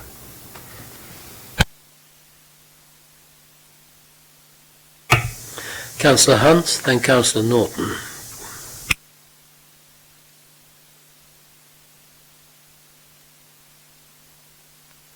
I'm kind of gobsmacked, Mr. Chairman. So I think that I'm not making a statement. That's going to come. Just put the question into context. This application will fall or be successful on the highways matter, if you ask me, and maybe amenities. I go to page 13. I'd like to ask why there is no highways officer here. None of you are highways officers, as far as I understand. We're expert in highways. You're planning officers. Why isn't there a highways officer here coming to tell us about the impact on the highways network? We've already heard from Councillor Vernon Jackson, and you've already got into a muddle, not you personally, but the matter is a muddle about how traffic will move. No traffic assessment was provided. What, can I ask you why that is, from this major company, as we're told, major British company, and they can't even bother to do a traffic assessment at this massively busy junction in the city. This is the busiest junction in the city, and is controlled by 5 ways of traffic lights, and we have no traffic assessment. I find this utterly incredible, and it's one of the worst reports I've seen in this council since I've been on here. This treats this matter with complete disregard, and I'm shocked. And your question, Councillor Hunt? Yeah, I made them both very clear, Mr. Chairman. Why is there no traffic assessment provided, and why is there no highways officer here to tell us about the traffic matters? Because this depends upon the traffic matters. Member? Yes. I'm not completely cognizant with the standing orders of this committee, but that feels like rather an excessive sort of accusation. I'm not quite sure whether it was levelled at officers or at the applicant, but I'm not sure it felt quite appropriate to me to launch criticism on that basis, making, I would say, demands that I'm not sure we've made of officers or the applicant before. And it feels unreasonable to make that kind of criticism of individuals and officers present without proper justification, frankly. Councillor Hunt is known for being very forthright in his statements. Certainly. That is why I asked him for his questions at the end, so that we may address his questions, not the statement which preceded it. Thank you, Chair. To answer the 2 questions, the information supporting applications is always a matter of judgment and what is believed to be proportionate. In this case, a transport assessment wasn't submitted with the application. In consideration both by the planning officers and the highways officers, we were satisfied a transport assessment was not necessary, as it was legible and understandable what the traffic implications of the scheme would be. For the same reason, transport officers are invited to attend this meeting where we feel it is necessary to do so, and in this case we did not feel it was necessary to do so, as the transport implications are understandable, and in our opinion, and in the opinion of the Highway Authority, not a reason to withhold plan permission. Councillor Norton. Thank you, Chair. Just a point of clarification from the second deputy, if I can. You mentioned the amount of motorbikes that will be there. Am I right in thinking that you said 4 and electric motorbikes, not the 20 that Councillor Vernon-Jackson cited? There'd be 4 motorcycle parking spaces. There may be potentially more delivery drivers operating at the site at the busiest times, but they would be out delivering pizzas for the majority of the time. So if you think, they get a couple of orders, go out to do deliveries for 20, 30 minutes, you'd never need more than 4 needing to park at the site at that one time. Thank you. Councillor Stubbs. Can the officers confirm that that you would not require planning permission to use this building, for an example, as Subway sandwiches, which sits within use A1, and that such a use, because it would have no conditions on it, could be 24 hours a day, could include deliveries at any time, and could provide a delivery service all without planning consent? The short answer is yes. I mean, obviously, I need to go through and look through the long history of the site to make sure there's no historic covenants or controls over it. But yes, a Subway sandwich is well known to be a use class A1, as are sandwich bars generally, and they will therefore be unrestricted with further planning conditions. Councillor Vernon-Jackson. Thank you. Could I ask through to you, Chairman, to the applicant, just to see if there are things that might be able to reassure local residents? One of the things the applicant said was that that people doing the deliveries would be on electric motorbikes, which are much, much quieter than the very noisy petrol ones. Would the applicant be happy with a condition that said that's what would happen? Because I think that would reassure local residents a lot. The second thing is, thinking about the hours of operation, I've been talking to residents in Councillor Stubbs' ward, close to a pizza place, and it has, I think, the same sort of delivery times, but the difficulty for them is that deliveries and collections take place outside of those hours, so that they get the rubbish collected at 4:30 in the morning, waking everybody up. And again, would the applicant be happy with a condition to say that all deliveries and collections would take place during the working hours? Again, so that we can reassure residents, if this goes through, that they won't be woken up at 4:30 in the morning. For clarity, Councillor Vernon-Jackson, do you mean the working hours of the pizza house, or do you mean the normal working hours, which are generally considered to be 7:30 to 5:30? No, well, I think they've said here they're going to be operation from 11 till 11, and it would be within that period, is what I just wish that could make a piece of clarity before. Thank you. Provide a point of clarity. Before you do ask the applicant any questions, just to be clear though, the conditions that we've proposed and discussed with the applicant are that deliveries, i.e. to the site, would occur between 7:30 a.m. and 11 a.m. Deliveries from the site, dispatches of pizza from the site, and opening to customers is 11 a.m. to 11 p.m. That is the current proposal as laid out in the planning conditions. So that rubbish could be collected at 4:30 in the morning? We have not put any conditions on regarding refuse collection. So that's why I want to ask the question, and I'd be grateful to hear from the applicant if they would be happy with a condition. I think from our perspective, in terms of the condition restricting servicing to between 7:30 a.m. and 11 a.m, so that's before the store opens but during the normal operating hours for amenity purposes, we agreed to that. I think it was sort of taken that could also incorporate refuse collection. So yeah, we'd be happy to accept an amendment to the condition to confirm that was restricted to between 7:30 a.m. From 7:30 a.m. as well, so it can take place in the very early hours of the morning. In relation to the electric bikes, I think sort of it is anticipated very much that the majority of the time it will be electric bikes, but there would also be a few occasions where you'd have a delivery driver using their own private car, because sometimes if you're delivering a pizza in adverse weather, it's going to be sort of potentially ruined, so they've got to be careful, and also for security reasons. So I'm not sure a condition just purely limiting electric bikes could be acceptable. Maybe some discussion could BT. Sorry. Councillor Vernon Jackson. Sorry, cars, everybody knows we're about cars. It's just the motorbikes. So you said that the mopeds would be electric. Would you be happy with a condition that said mopeds / motorcycles would be electric? Silent on the cars, because cars are different, but it's the enormous noise that comes from these little mopeds which really disturb local residents. So I absolutely understand that sometimes pizzas will be delivered by car, but when they're being delivered by mopeds, would you be happy to following your kind offer that they'll be electric, to have that written in as a condition? Yes, we could have mopeds could only be electric bikes.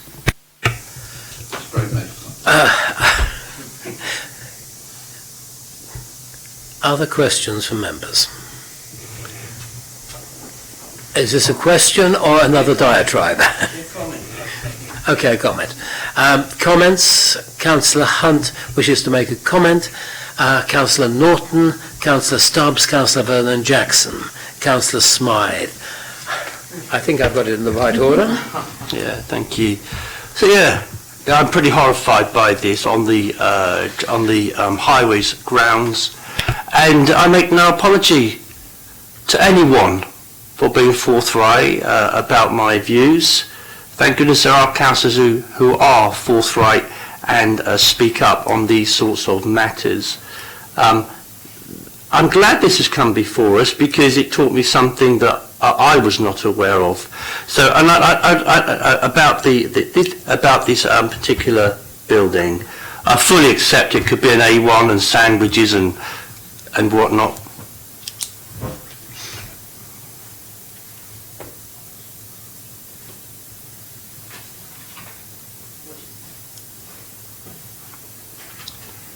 So I fully accept, and I wouldn't do that to you. If you were speaking, I wouldn't go and suddenly speak to somebody else at all. That is a matter for you to say. Okay. So speak to the chairman about. And I fully accept that this could be an A1 retail use, selling sandwiches, but it isn't.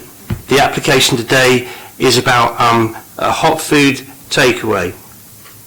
And to serve that, there's going to be these mopeds or whatnot. Or we just heard just now from the applicant about private cars being used. And we heard from officers earlier on who are not highways experts at all, none of them are, planning officers, that the resolution to getting out of this access onto Rodney Road was by turning left and doing a U-turn on one of the unit forecourts further up the road somewhere, and another one was saying doing a U-turn in the road somewhere else.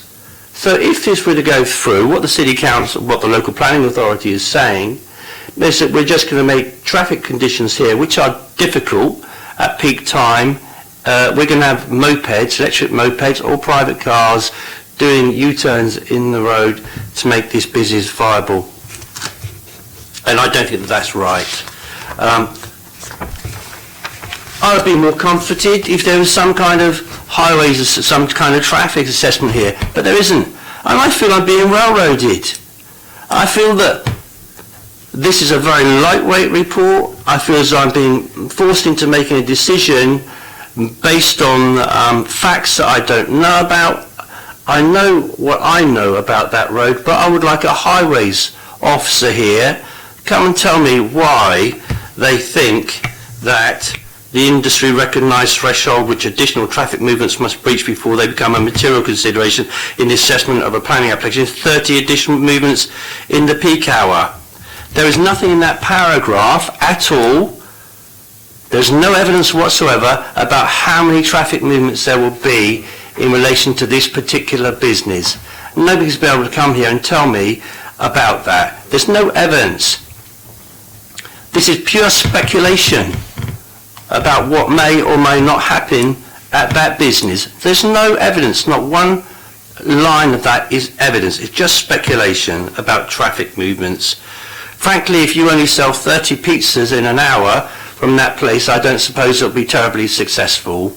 I don't know what the industry standard is for that, but it doesn't seem very many to me. And they're going to have to go across these busy junctions, be held up and so on. So as far as I'm concerned, I'd like to move a proposal that having regard to all the evidence we've heard today, that the proposed change of use would have an adverse impact and be unacceptable by its impact upon the local highway network, and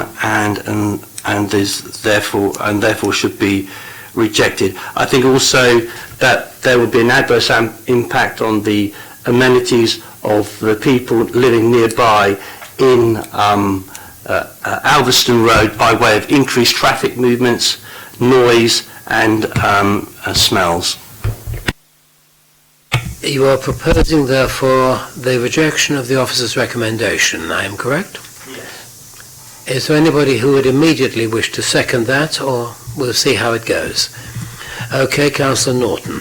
Thank you very much. My view of this is that this is a company, established company, moving into an industrial area where we often see buildings come and go for a short amount of times, businesses fail, and actually I think it's quite welcoming to have an established business there that I believe would probably run it very, very well.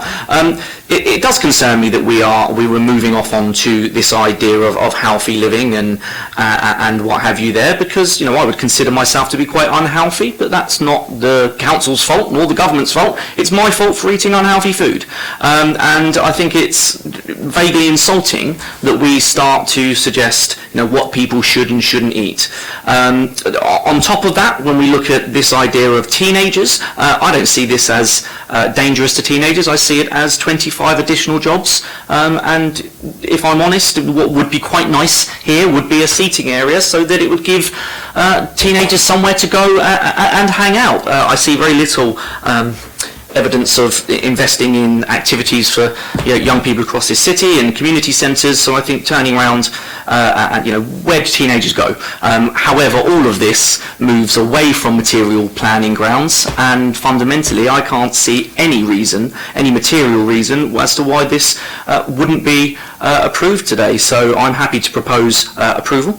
There is a small area, I think, around highways, but I'm not the expert on that, and I'm happy to take the highway officer's recommendations here on that. So happy to propose approval, and also I think it's important to make use of a building that's been empty for a very, very long time. Councillor Stubbs. Yes, thank you, Chairman. Given the debate we've had earlier on, I'd like to make a few comments on that firstly. We've heard a lot about fast foods and about how we should throttle new opportunities for people to buy fast food at the places of their choice, and how somehow this is all about protecting children. Now, of course, it's for the children is one of the oldest lies in politics. It is used for getting away with a policy which is otherwise without justification. And the truth is, the real justification, what this is really about, it's about woke do-gooders wanting to take away adults' freedom to choose. We're talking here, and when we talk about takeaways, most of them aren't even open when schools are open. It's of no relevance at all. And most takeaways don't open until 6 in the evening. So what's that got to do with going to and from school? There's no linkage. And if you look in Commercial Road, about one of the few openings there have been in recent times has been Taco Bell, and I've never been in it, by the way, so I don't have to declare any form of interest, but nonetheless it is an opening, and that's within 400 metres of Arundel Court, I think, and so if you had the policy which has been advocated by the administration, we'd have an empty unit there instead. And of course we do have an empty unit, in fact, in Invincible House. Now I was quite surprised actually when I read some of the things about that, because I knew back when we had a Conservative administration that we were looking to make a deal with Domino's Pizzas over that, which I was more than happy with, because we are operating as a commercial landlord, and that was the best deal on the table. Now, I don't know why nothing has happened over the last 18 months, but if it's as a result of council policy, well, you're foregoing, who knows, circa £50,000 of income there. That's the cost of the subsidy to the King's Theatre and the cost of 2 sets of public toilets. So these are the sorts of real-world trade-offs that you're making, and the takeaway will only open somewhere else. Maybe that's why it's opening here. Well, I don't know. Again, I don't know whether the two are linked, mate, speculating there, but it shows you the impact that these things can have. In terms of the other points raised, look, I mean, in transport is an issue in this, all right, and Velden Avenue is a complicated and busy junction, and yes, you can't turn in all directions. There are certain restrictions in order to increase the capacity of the junction. So I have worries about that. Now, whether those cross the threshold which are of relevance to planning, what the likely distribution of movements would be, I don't know the answer to that. So I'm sort of going to listen to the rest of the debate. I'm torn between approval and some form of deferral for additional information on transport. I'm not going to vote against it, and I'm going to listen to what other members have to say. May I remind members that we are a statutory committee, and comments about the Conservative administration or the Liberal Democrat administration are irrelevant. It is the matter before us is that we are a quasi-judicial committee, and we must act in such a way, and it must be clear to the public that we are acting independently. May I have Councillor Vernon Jackson, please? Thank you, Chairman. So I think I have a series of concerns with this. I think going on planning policy, PCS 14 says one of the council's objectives within the local plan is reducing obesity levels within the city and also working with partners to promote healthy lifestyle choices. It seems to me clear from that, and I'm just reading from the Portsmouth local plan, that that there must be significant questions about whether this fails that test on a purely on planning grounds. And I actually take Councillor Stubbs's view that it's likely that this will be open later in the day. But the planning PCS 14 is very clear, and I think we have to have some mind to that. I think Councillor Stubbs is right that it is likely that there will be use of this later in the day, which I think is the concern for the residents who live just opposite, which is a sheltered accommodation for the elderly, and that having something that is operating effectively through the night in a residential area is of some significant concern to them. I also worry that this should fall in relation to PCS 18, where we talk about trying to support shopping areas, existing secondary shopping areas. And this is outside, this is in the boundary between a residential area and a semi-industrial area, and we're having a shopping use go into it. And I think that means, from my point of view, that seems to break PCS 18 as well. But I think there is more information that we probably need on both of those, and I also take the point of view of the traffic, and I think it would be helpful to have a traffic report. Again, I think if a pizza place is only doing 30 deliveries an hour, 30 traffic movements an hour, things aren't going great, and I shall take the opportunity to go and sit in the Jean-Jacques and look to see how many traffic movements there are out of the Domino's Pizza opposite for an hour during peak hours. But I think there are questions, and the route that we've been given there for somebody trying to get to Meon Road will mean that somebody's going to be doing 2 U-turns across A roads to try to get somewhere, and that's not addressed anywhere in this report. So I think there are still, for me, lots of questions that need answering, and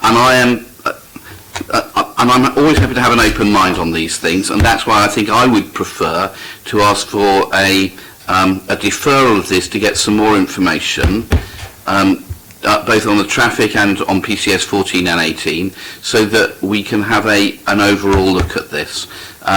I don't know if I have a seconder for that, but I just think there is the need to be able to explore this a little bit further.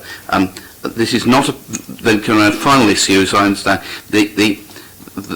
The City Council is the freeholder here. We're not the people who own the long lease. So my understanding is we're not in the position to be able to refuse the people who own the lease from being able to run this business. So I don't think it's not a planning issue, but nor do I think is it something that the City Council could do wearing another landlord's hat.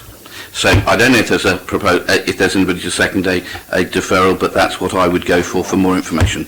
I would suggest that what I would like to hear is the comments of all members, and then we'll see whether any of these are seconded. So, Councillor Smythe.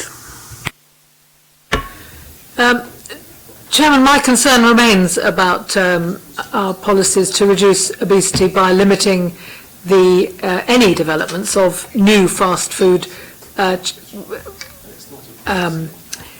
outlets within easy walking distance from schools.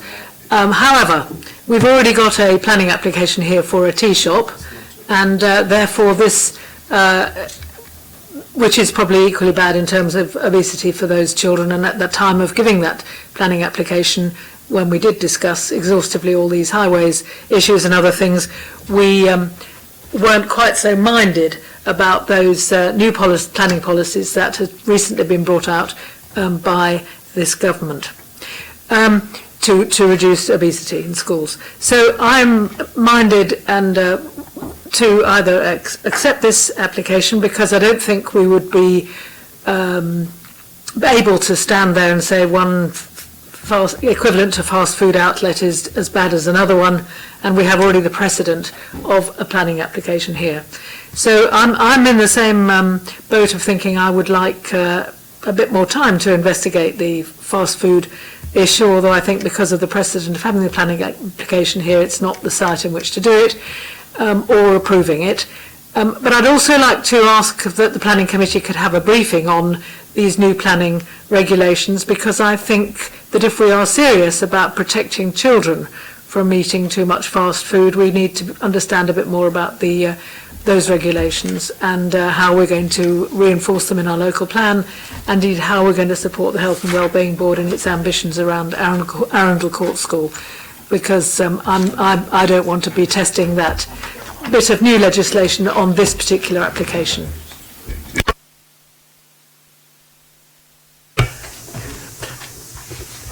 I call full house, so Councillor Atkins.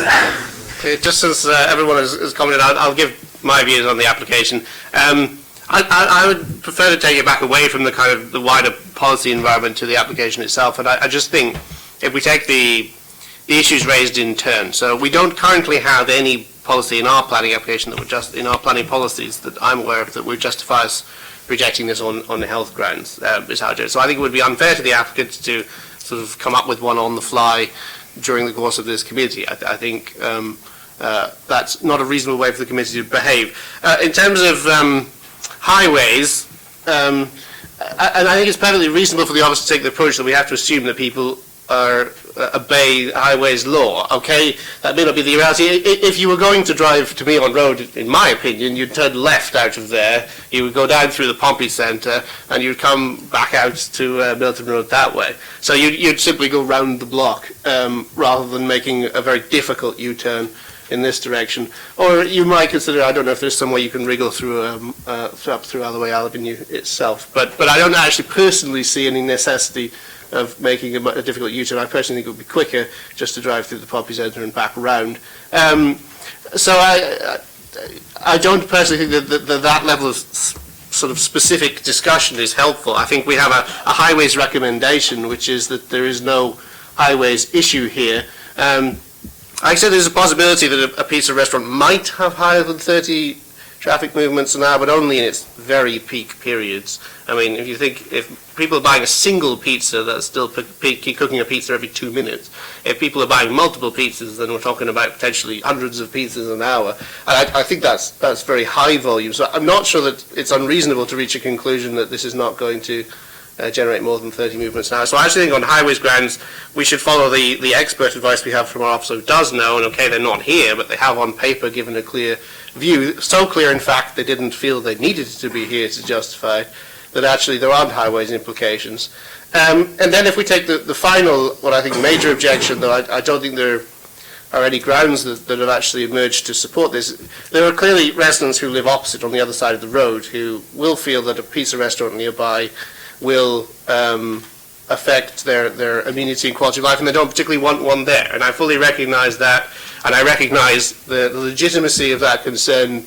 But at the same time, this is an area where you have light industrial use. It's not out of the character of this area. We've said yes to a coffee shop nearby. You go down the road and you're not far from a KFC and a McDonald's, and a large Tesco, a football stadium.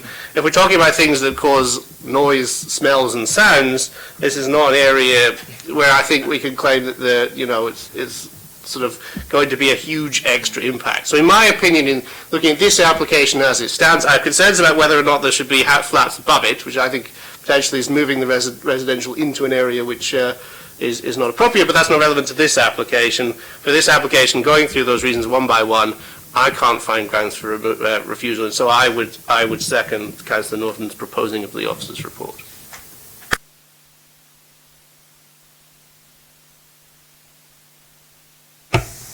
A few comments from the Chief Planning Officer. If I may assist members, because I think it is important to bring you to your policy, because that is which the framework you are obliged to make your decision unless material considerations dictate otherwise. Concerns have been raised about do we need more information? Well, your adopted policies clearly define when you will require more information. Your adopted parking SPD and transport assessment SPD is clear that you do not require transport assessments for sites that are smaller than 500 square metres. This is a quarter of that size, 125 square metres. That's why there isn't a transport assessment. So to defer it to request one would be contrary to your SPD with associated risk. That's my obligation to bring that to your attention.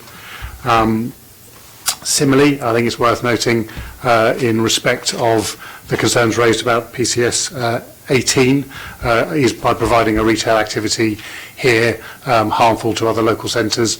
Well, that is judged under something that we in planning call the sequential tests. Say, should you go somewhere else? Is there a better place to put this retail activity? But again, your adopted policy expressly states sites of less than 280 square metres will be exempt from a requirement for sequential testing. So again, at 125, your policy says you will allow retail activities to be outside the primary and secondary centres in locations such as this. So those two matters are quite express in your policy, and to require a sequential test to see if you go to a different secondary centre or to require a transport assessment would be contrary to your SPD, and you would need clear material consideration, justified circumstances to depart from the policies on those basis.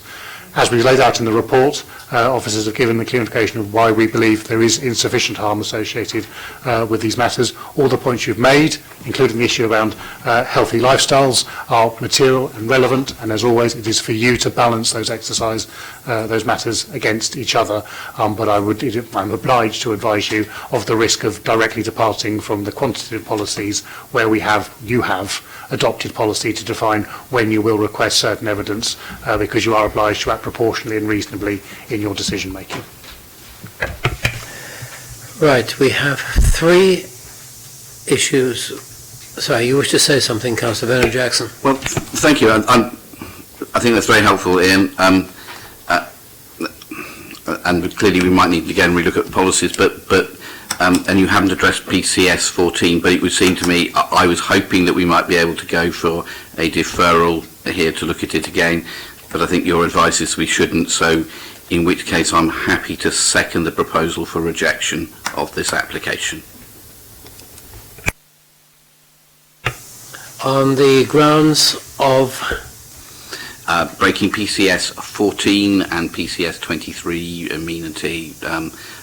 Adverse impact Yes. Can I see those in favour of rejection, which because that was proposed first? Will those in favour of rejection please show? That is 2. Those against rejection please show. That is 4. So that falls. I have therefore proposed by Councillor Norton, seconded by Councillor Atkins. On this one, the condition position with Councillor Vernon Jackson. Councillor Vernon Jackson's conditions, I think, could do with some clarification. I was very pleased that the applicant said that they would accept both of those. If I may, can I assist? Yep. Yes. Members, if I can assist on the 2 matters of conditions that were raised during debate. One was to amend condition 4 regarding refuse. So currently condition form says deliveries shall be restricted to 7:30 to 11 a.m. I would propose you change that to deliveries, incoming and collections of refuse or recycling to and from the site shall only take place between 7:30 and 11 a.m. And the other one was concerned with electric vehicles. This would be an additional condition 7.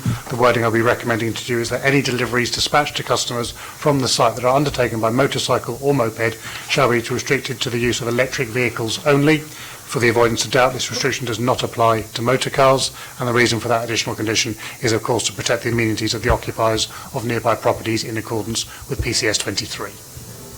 My only comment is there an objection to refuse collection after 11 a.m. within the working day? That was the only thing I would raise about that, because we might want to collect, they may not want the refuse collected very early in the morning or late at night, but so there may be an argument for collecting it later than 11 a.m. but during the working day. Is there? I'm not sure about that point. Yes. If I may assist, say, in conjunction with the Highway Authority, the concerns they did have was conflict of large vehicles, delivery vehicles, that of course LCVs are the same size in that small area, so that's why it's restricted to that. Right. And I'm grateful for the applicant for accepting those conditions. With those additional conditions, which I believe both Councillor Norton and Councillor Atkins would accept, you have proposed the officer's recommendation. Those in favour of the officer's recommendation, please show. Those against the officer's recommendation, please show. That is carried. Thank you.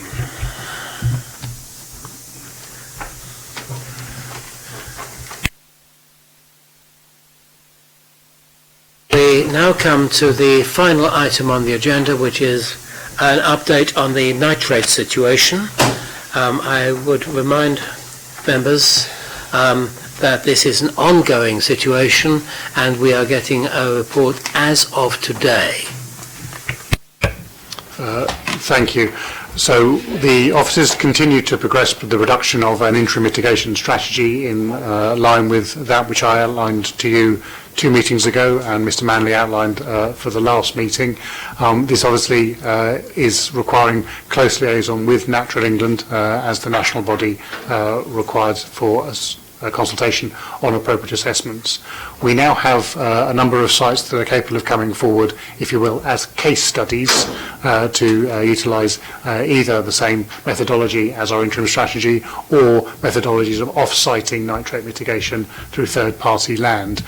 We are commencing our discussions with Natural England to ensure they are satisfied with those, and those 2 streams will then form the basis of the interim strategy. Most of the strategy has been written up by officers to receive those case studies and to be finalised in due course. We are still working, however, with our colleagues in the Housing Department to get the necessary financial information on what the direct mitigation and interventions would cost, so that we could then work out the implications for new development and undertake development appraisal viability assessment to some degree on that, to ensure we're not going to be prejudicing the deliverability of schemes that are otherwise acceptable, i.e. are we going to be able to reclaim 100% of the cost of interventions or not? That's something we need to look at carefully as well. So that's that piece of viability and financial work is running in parallel to that with our housing colleagues. So the appropriate assessment work, the different opportunities with Natural England, the financial work with our housing colleagues, and the ongoing work with our partners. Officers have attended a number of one-to-one meetings with adjacent authorities that are pursuing similar or complementary proposals, and we're also attending the wider meetings, both centrally through PUSH and with individual partners to try and finalise this document. The overall intention, therefore, is to have the document completed in a matter of weeks, looking therefore at consents issued by this committee and by delegated authority in November, December, if everything can be finalised under the current timetable. But it is, say, involving a number of different partners, including most crucially to the critical path timeline, Natural England, so we will be somewhat dependent on their response times and cooperation. Councillor Smythe. Thank you, and thank you for all the work that you've been doing on behalf of developers and indeed the community in general on this. I remain concerned, particularly following a meeting of the PUSH scrutiny panel that I went on yesterday, about the costs of mitigation on and off site having to be met by developers who will then come in with financial viability statements, and then we will face a further cutbacks on affordable housing. I know that in full council, the council leader has said categorically this won't happen, and I just wanted to raise that in this this arena, just to reinforce the importance that I know a lot of us on the council feel about the need to provide affordable housing despite this additional cost.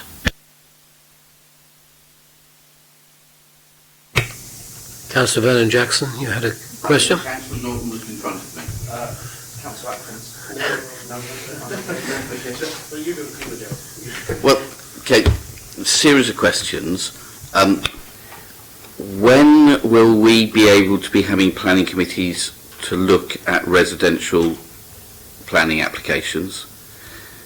Would be my first one, and presumably there's a backlog that we will need to clear through, and when will we be doing that work? I can absolutely understand that a long-term outcome of this is that, in the same way that we have a bird tax on all new development, that we will have a poo tax on all new development, which to be able to pay for the long-term mitigation work.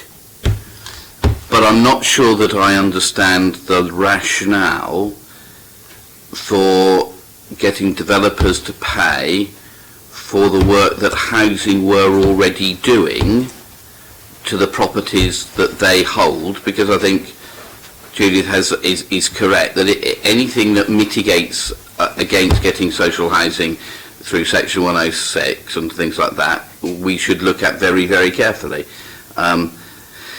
So I'd want to know when stuff is coming, and is there any more policy decisions that need to be made by the council before we can start granting residential planning applications at this committee or under delegated authority? Shall I take all the questions first, then you can make a comprehensive response? Should you wish, apologies if I do miss any aspects of the questions, if there's going to be significant others. I can deal with those questions simply now, if that is easier. Okay, so, fine, if you prefer. The when is straightforward. As I say, we are hopeful that it'll be maybe an additional committee end of November or the December committee cycle. The reason why I say additional committee is because there is a backlog of schemes, so it's looking at the scale of the agenda. Part of that will, of course, be that division of what is delegated and what goes to committee, so that's why we're a little bit unclear on that. But that's the timetable we're aiming at. So, yeah, so the end of next month or December, depending on the number of backlogs and how quickly Natural England can work with us once we give them the body of work to go through. The additional policy issue and the financial issue, because they're actually linked together. So that's why I need to know how much the interventions are going to cost, so that we can put that into a viability model. The works to our own housing stock have two parts. One, if you will, the business as usual activity, the work that the Housing Authority has habitually done in the past to make improvements. Now, do we charge developers for the advantage of that, or do, recognising that a proportion of that will have occurred anyway, we as the City Council burden that cost? That is a question we need to resolve, and clearly the implications for scheme viability will be an important factor, an important policy factor for the portfolio holder in housing to decide on whether or not he'd be seeking to recover funding for that. At the same time, there's another part of the interventions, the additional interventions to void properties that we're currently not doing. So that is arguably an additional cost to the council. So maybe that we seek to recover all or part of those costs so that's a lower cost per unit, if you will, for new development. Again, once we've got those numbers together, we'll be able to run it through a general viability appraisal to see the implications for it. And again, different policy implications to decide whether the housing service, the HRA, will burden those costs themselves or will seek to recover those costs from development without harming affordable housing. That'll be a judgment they'll need to come to when they look at that information. So those matters all come together with both policy and financial information. But that's why we'll be looking to try and recover, if we can do so, without significant harm to affordable housing collection. But that, of course, does depend on the financial robustness of the HRA and the Council's decision on whether or not you wish to recover funding in that direction.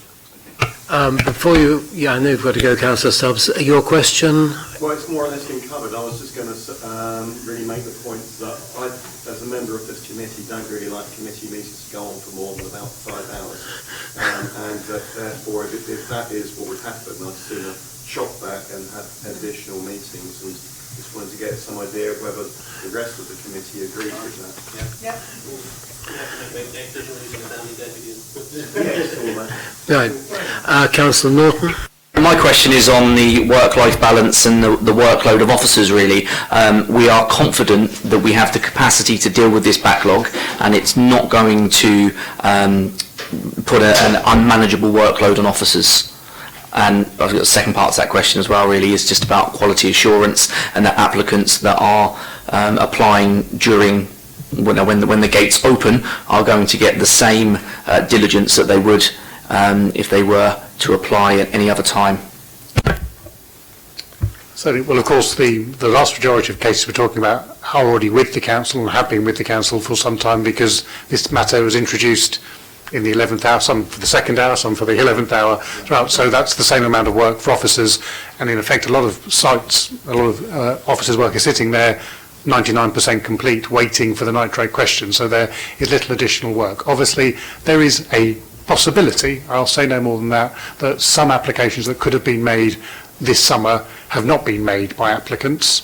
That said, there's a general suppression in the market, a degree of uncertainty in the current market, which has been, there's a bit of suppression nationally anyway, so what's nitrates and what's other macroeconomic factors is a question to ask. But yes, when we solve that problem, there will be some developers that have been waiting for certainty before they commit their own resources to progress planning applications. We will keep that under review, and if we do need additional staffing resources, I will reallocate those from elsewhere. Atkins? Yeah, I just wanted to confirm with you, so I missed the last briefing on this, apologies as part of my ignorance. Am I correct in saying that the last time we approached National England with our mitigation strategy, they were not particularly positive or helpful about it? Are we confident that this time, if we approach them with a mitigation strategy, that they're more likely to accept it?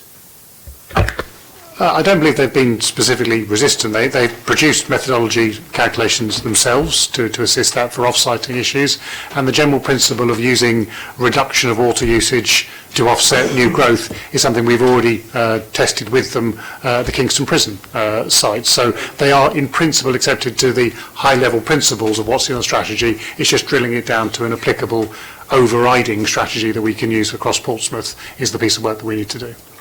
Thank you. A question from the Chair before I come to Councillor Smythe.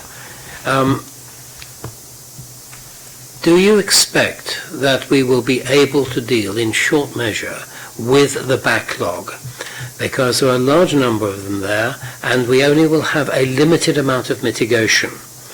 Will our mitigation be sufficient that we will be able to deal with the whole of the backlog?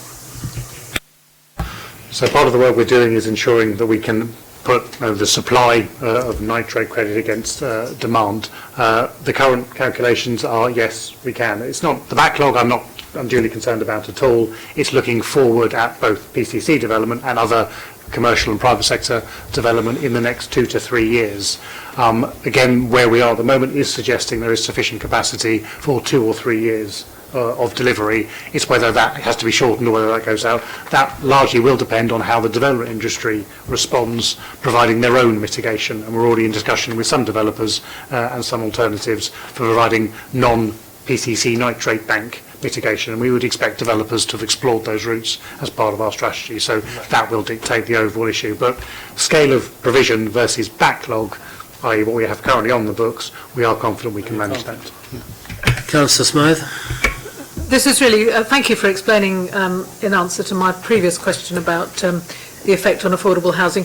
But you described two categories which were to do with our own plans for building affordable housing, to which I think we need to add the 30% expectation on large developments, and whether we'll be faced with more financial viability cases that reduce the 30% down to, at the worst case, nothing, because that is also of a concern of mine in terms of housing and affordable housing and social housing, which presumably we will need policies to look for. And related to that, I presume that the nitrates and reducing nitrate discharge into the seas is going to have to be part of a section in our new local plan. Is that correct?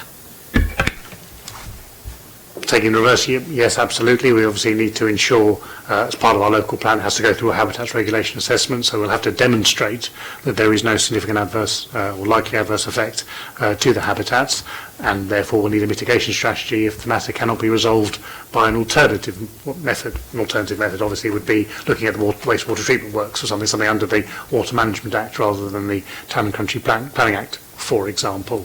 All of this will feed back through, which is why policy making does have delays. It's an iterative process, so we will have to look at the cost associated with development and the implications that has for meeting both infrastructure needs under SIL and affordable housing needs under whatever policy we choose to adopt. And if we have to restrict the amount of affordable housing we can require on major sites because of the abnormal costs of, for example, mitigating nitrates, that's something the council will have to look at as it moves its plan forward.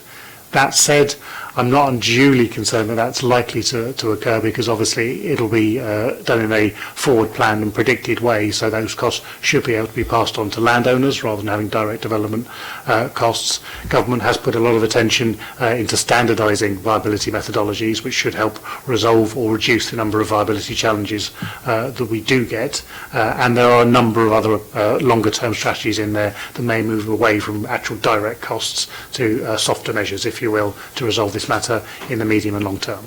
Good, thank you very much. And the same concerns that I have about workload and resources apply to the local plan, which is sort of getting more complicated and more difficult to produce due to that and other things. Are you confident you've got the resources you need to do the local plan and get that consulted on and out in time to be really resilient to the cross-examination that we're going to get from the government? So I'm reviewing the local plan timetable at the moment. Obviously, I'm still relatively new in post to ensure that we are adequate in our time.